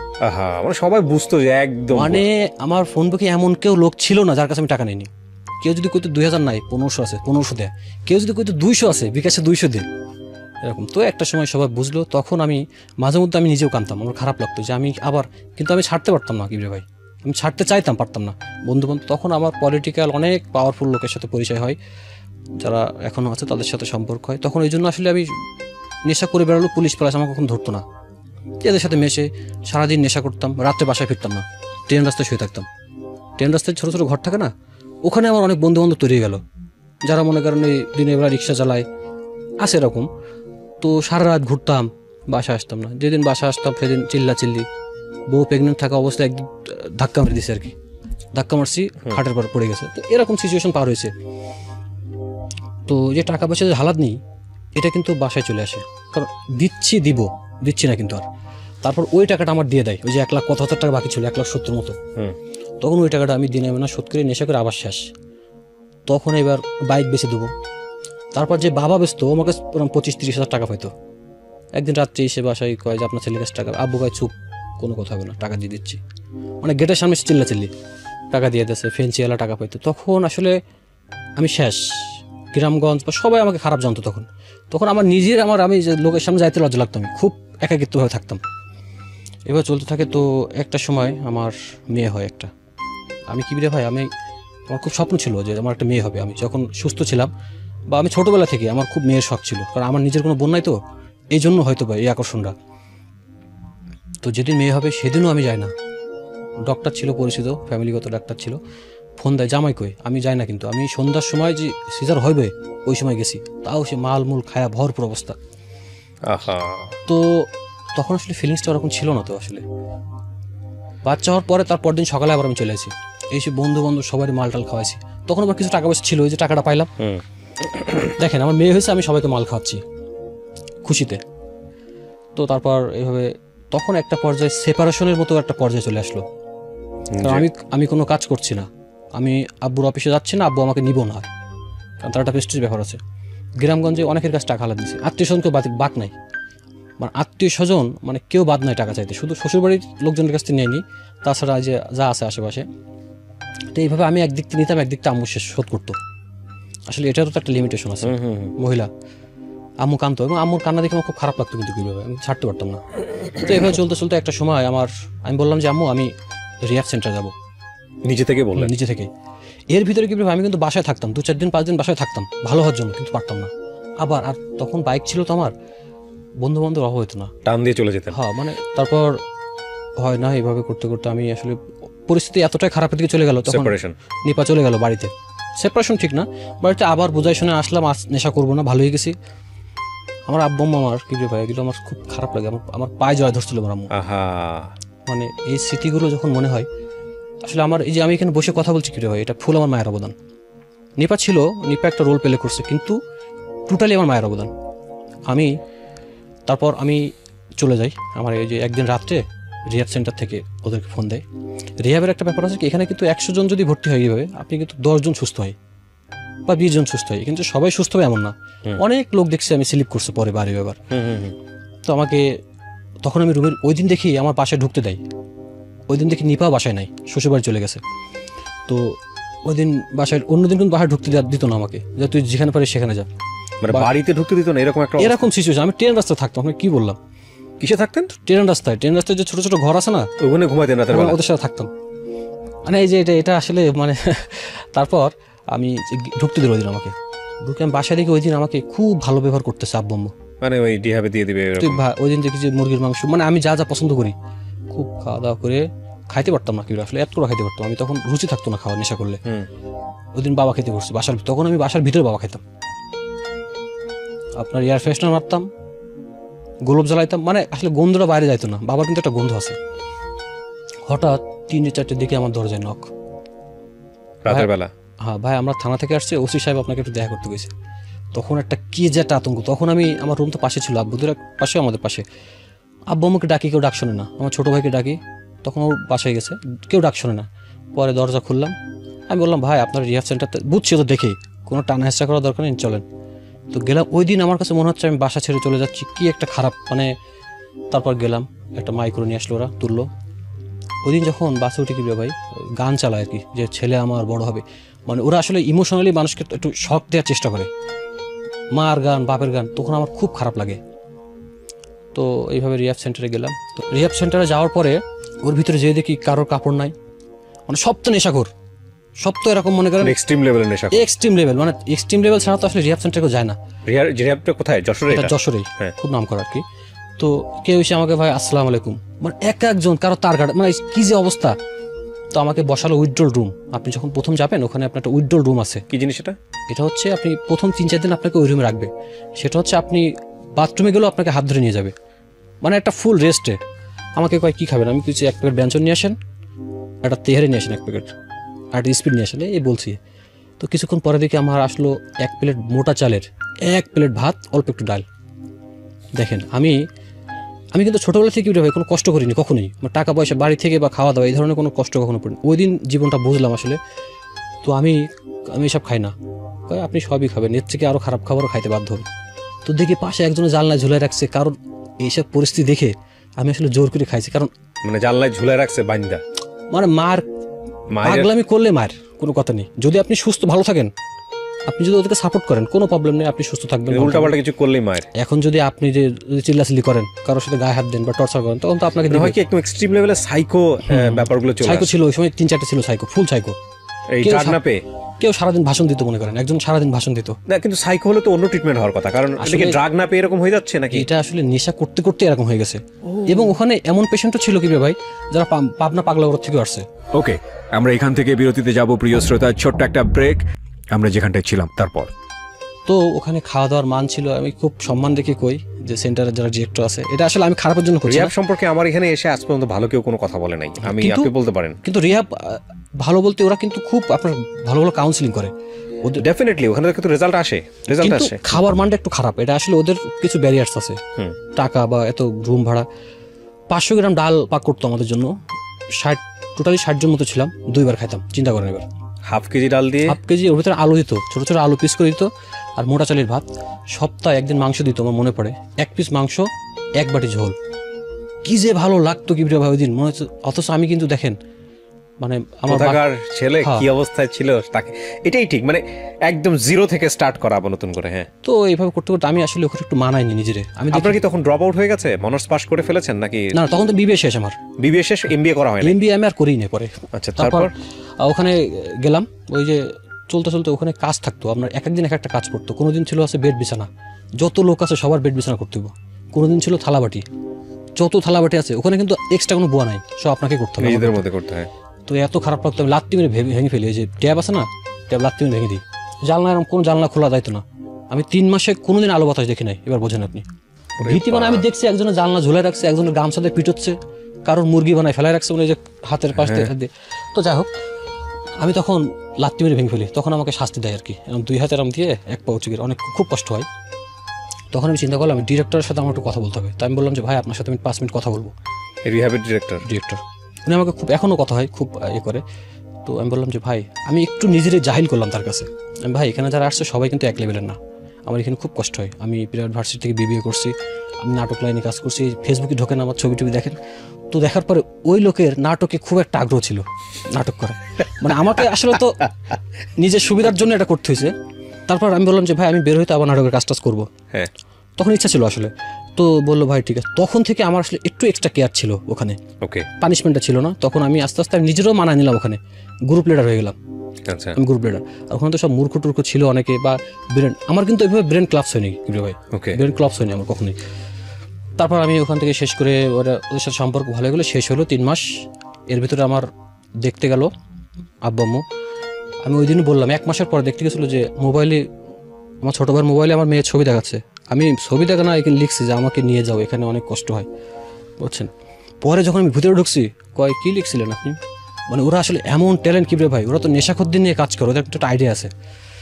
তো যখন মেয়েকে আমি প্রথম দেখি কিবরে ভাই, আমি যে বাবা হয়েছি এই ফিলিংসটা আমার আসতে শুরু করে যখন আমি সুস্থ হতে থাকি, যখন রিহ্যাব সেন্টারের ভিতরে। যখন মেয়েটা দেখে মেয়েটা মানে সেন্টার নিয়ে যাই, আমি কোলে নিয়ে, আমি কোল থেকে আর নামাচ্ছিলাম না, আম্মুকে দে, আর মানে ওখান থেকে বলছে আর সময় নাই, আমি দিচ্ছি না, কাঁদছি আমি জোরে জোরে। তখন ওখানে একটা ব্যাপার ছিল যে শেয়ারিং করতে হতো কিবরে ভাই, যে আপনার জীবনে, এখানে যেমন শেয়ারিং করছি আমি, ওখানে একটা পার্ট ছিল শেয়ারিং, আপনার জীবনে কীভাবে আসলেন কি সব বলতাম আর কাঁদতাম আমি। ওখানে আসলে নিজের ভুলগুলো বোঝা যায় কিবরে ভাই, যখন আপনি আপনার নিজের ঘটনাগুলো শেয়ার করবেন, আপনি কিন্তু বুঝতে পারবেন, আপনার একটা চলে আসবে। তো এরপর 3 মাস পার হয়ে যায়, আমাকে গাড়ি নিয়ে আসে, আমার ছুটি হয়। সেন্টারে সবাই কাউন্সিলিং করে দেয়। মানে ওখানে ব্যাপার থাকে যে আপনি যেখানে নেশা করতেন ওই এরিয়াতে আপনি যেতে পারবেন না, আপনি যাদের সাথে নেশা করতেন তাদের সামনে যেতে পারবেন না, মিশবেন না কখনো, স্পিড খাবেন না। ওর ভিতরে সিগারেট দিত 10 টাকা করে, শেক সিগারেট। তো আমি আসলে এত নেশা করে ওখানে সিগারেট খাইতে পারতাম না, 2টা 3টা খেয়ে বাকি দিয়ে দিতাম। তো বললো, আমার আম্মুকে বলে দিল আপনি বাসায় ওকে সিগারেট দিবেন, 10 টাকা করে সিগারেট খাবে, কোনো সমস্যা নেই। ওই একই আম্মু সিগারেট এনে দিত।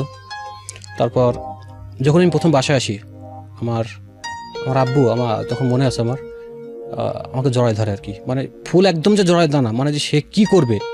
আমার আব্বু কিন্তু এখানে রাজি ছিল না কিবরে ভাই, দেখেন ভালোবাসাটা কত দূর, রিহ্যাবে দিতে না, কখন অনেক শাস্তি, খাওয়া দাওয়া খারাপ। আমার আম্মু নিপা 2জন মিলে টাকা ম্যানেজ করে, এটা 50,000 টাকা খরচ আছে, তারা টাকা দিয়েছে। আমার আব্বু 1 টাকাও দিইনি, কিন্তু পরে আমি বেরোনোর পরে ওই টাকা শোধ করছে আর কি। আমাকে জড়ায় ধরে, আমার ওই দিন খুব খারাপ লাগে কিভাবে যে আমি আসলে কি করছি, আর আমার বাপ মা কি করছে। আমার মেয়েটা আমার যখন কোলে দেয় আমার আব্বু, আসলে বাবা হওয়ার যে কি অনুভূতি আমি কিন্তু কখনোই বুঝতে পারিনি কিরে ভাই। মানে ভালো লাগছে, কিন্তু নেশা করার অবস্থা কিন্তু ওইভাবে আপনার ইমোশনটা কাজ করে না। আমার দিকে অনেকক্ষণ তাকায় ছিল আমার মেয়ে, এবং আমার মেয়ে প্রথম ডাক শিখছে আব্বু। ওই দিনও আব্বু আব্বু করছে, ছোটো তখন তো বলতে পারে না কথা। তো আমি জানি না ও শুনছে কিনা, যেহেতু বাচ্চারা ছোটোবেলায় ফেরেস্তা থাকে। আমি ওই দিন ওকে বলছিলাম যে আম্মু আমি জীবনে কখনো নেশা করবো না। তারপর বাসায় থাকলাম, তখন আমার খুব একটা খাওয়ার আগ্রহ ছিল কিরে ভাই, গোশ মাছ ডিম, মানে যে না খেয়ে থাকতে থাকতে আমি একটু ফ্যাকাশি হয়ে গেছিলাম, খুব খাইতে মন চাইতো, প্রচুর খাইতাম। যা বলতো, আমি যদি বলতাম আমি তরমুজ খাবো, এখন আমার রাত 12টার সময় আব্বু তরমুজ নিয়ে আসতো। আমি যদি বলতাম এখন আমার আমসত্ত্বা, আমার মনে পড়ে আমসত্ত্বা খাইতে মন চাই, রাত 11:30টার সময় আব্বু করতে খুঁজে নিয়েছে আমসত্ত্বা। এরকম অনেক ঘটনা আছে।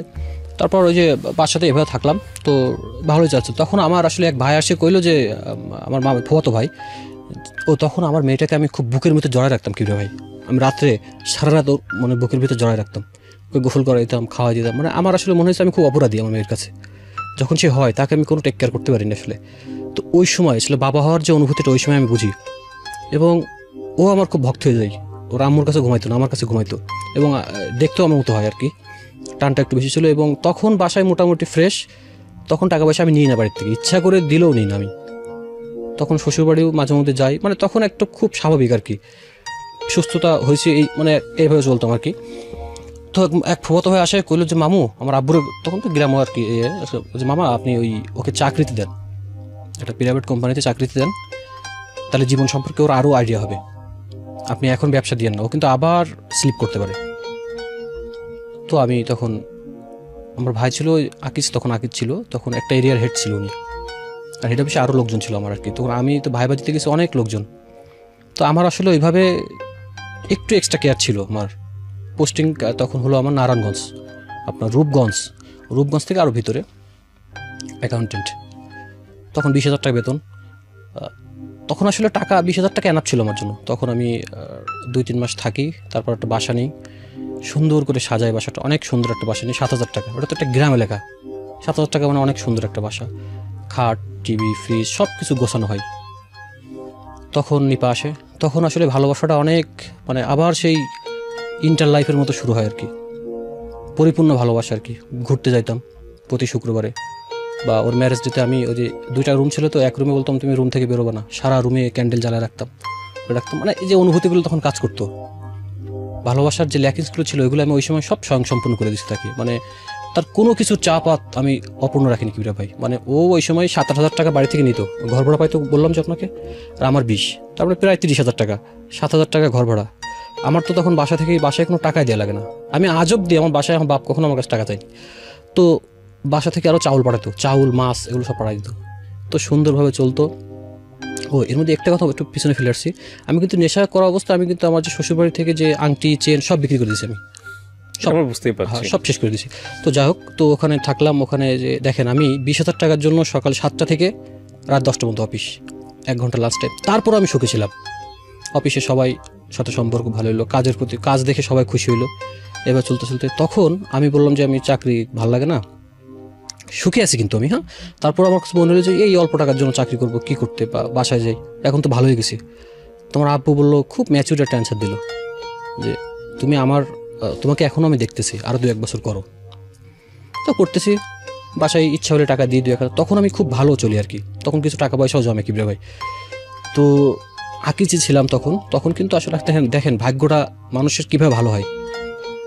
হঠাৎ করে আমার এই যে কোম্পানিটা বিক্রি হয়ে গেল জাপান টোবাকোর 12,500 কোটি টাকায়। হ্যাঁ, আমরা পড়েছি পত্রিকাতে। এবং যেটা কিন্তু খুব একটা মানে কি বলবো, এমপ্লয়ীদের সুযোগ সুবিধা দেখার জন্য, যেটা বিশ্বে একটা খুব নাম করা প্রতিষ্ঠান, মানে রাতারাতি চেঞ্জ হয়ে গেল পুরো চেঞ্জ। মানে ওই দিনে আমাদের যখন নিল, বেতন বাড়লো, মোবাইল বিল 2,000 পাই আমি, দেখেন মোবাইল বিল বাড়লো, রিওয়ার্ড দিল, আবার হচ্ছে আপনার আমাদের তো শুক্রবার বন্ধ থাকে। ইভেন আকিজ টোবাকো তো বাংলাদেশের একটা অহংকার না, এই অবশ্যই, কিন্তু- প্রথম কোন একটা কোম্পানি বা বিদেশি ভাবে এত কোটি টাকা দিয়ে এত কিছু দিয়ে বিক্রি এটাই হয়েছে। সবচেয়ে বড় ইনভেস্টমেন্ট বাংলাদেশের ইতিহাসে, প্রাইভেট সেকশনে। ওরে বাবা, তো ওই সময় আসলে আমাদের ড্রেস আসলো, গেট আপ গুটপ চেঞ্জ হলো, স্যালারি বাড়লো, আপনার ছুটির দিন সরকারি শুক্রবার ছাড়া আমাদের কোনো ছুটি ছিল না আসলে, সিগারেট কোম্পানি তো তখন ছুটির দিনে ডিউটি করলে আমরা ডবল পাইতাম বেতন, সব মিলায় তখন আমি একটা হেলদি একটা অ্যামাউন্ট পাইতাম। তখন আমার পোস্টিং হলো আপনার এই যে এখন যেখানে আছি, মাতোয়াইল, ড্যামরা। তো ওখানে বাসা নিলাম, 10,000 টাকা ফ্ল্যাট ভাড়া। তখন এই যে আপনার মৌচাক, চিটাং রোডের আগে। তখন সম্পর্কটা আসলে অনেক ভালো নিপার সাথে। তখন আমি আসলে খুবই মানে ভালো থাকতে শুরু করলাম আর কি, সুযোগ সুবিধা বলেন সব দেখতে, অফিস টাইম কমলো। তখন এই যে কিছু টাকা পয়সাও জমানো শুরু করলাম। তখন একটু ভবিষ্যতের কথা চিন্তা হলো যে ভবিষ্যতে কিছু প্রয়োজন আমার করার। তখন নিপা বললো ডিপিএস কর, মানে তখন একটা যে ম্যাচিউর সংসার হয়ে গেছে আমাদের। তখন আব্বু আম্মু সব ভালো। তখন একটা পর্যায়ে আমার আব্বু আমাকে কয় যে তুমি চাকরি ছেড়ে দাও, ব্যবসা করো। কিন্তু আমি এখন ছাড়তে চাই না কিরে ভাই। মানে ব্যাপারটা দেখেন, যখন আকিজে ছিলাম তখন কিন্তু আমি ছাড়তে চাইতাম এবং ছেড়ে দিব এরকম চিন্তা ভাবনা। এখন দেখেন আমার পিএফ কার্ড, আমার কিন্তু টোটাল হেলথ ইন্স্যুরেন্স, ফ্যামিলি সব ফ্রি। আমি যে আপনার কাছে আসছি, আমার 9,000 টাকা ঢুকছে আর কি হেলথের জন্য। আমি কিন্তু এই যে নেশা করার কারণে আমি সব কিছু চেক করি কিছুদিন পর, বিকজ অফ আমার একটা ভয় কাজ করে যে আমার কিডনি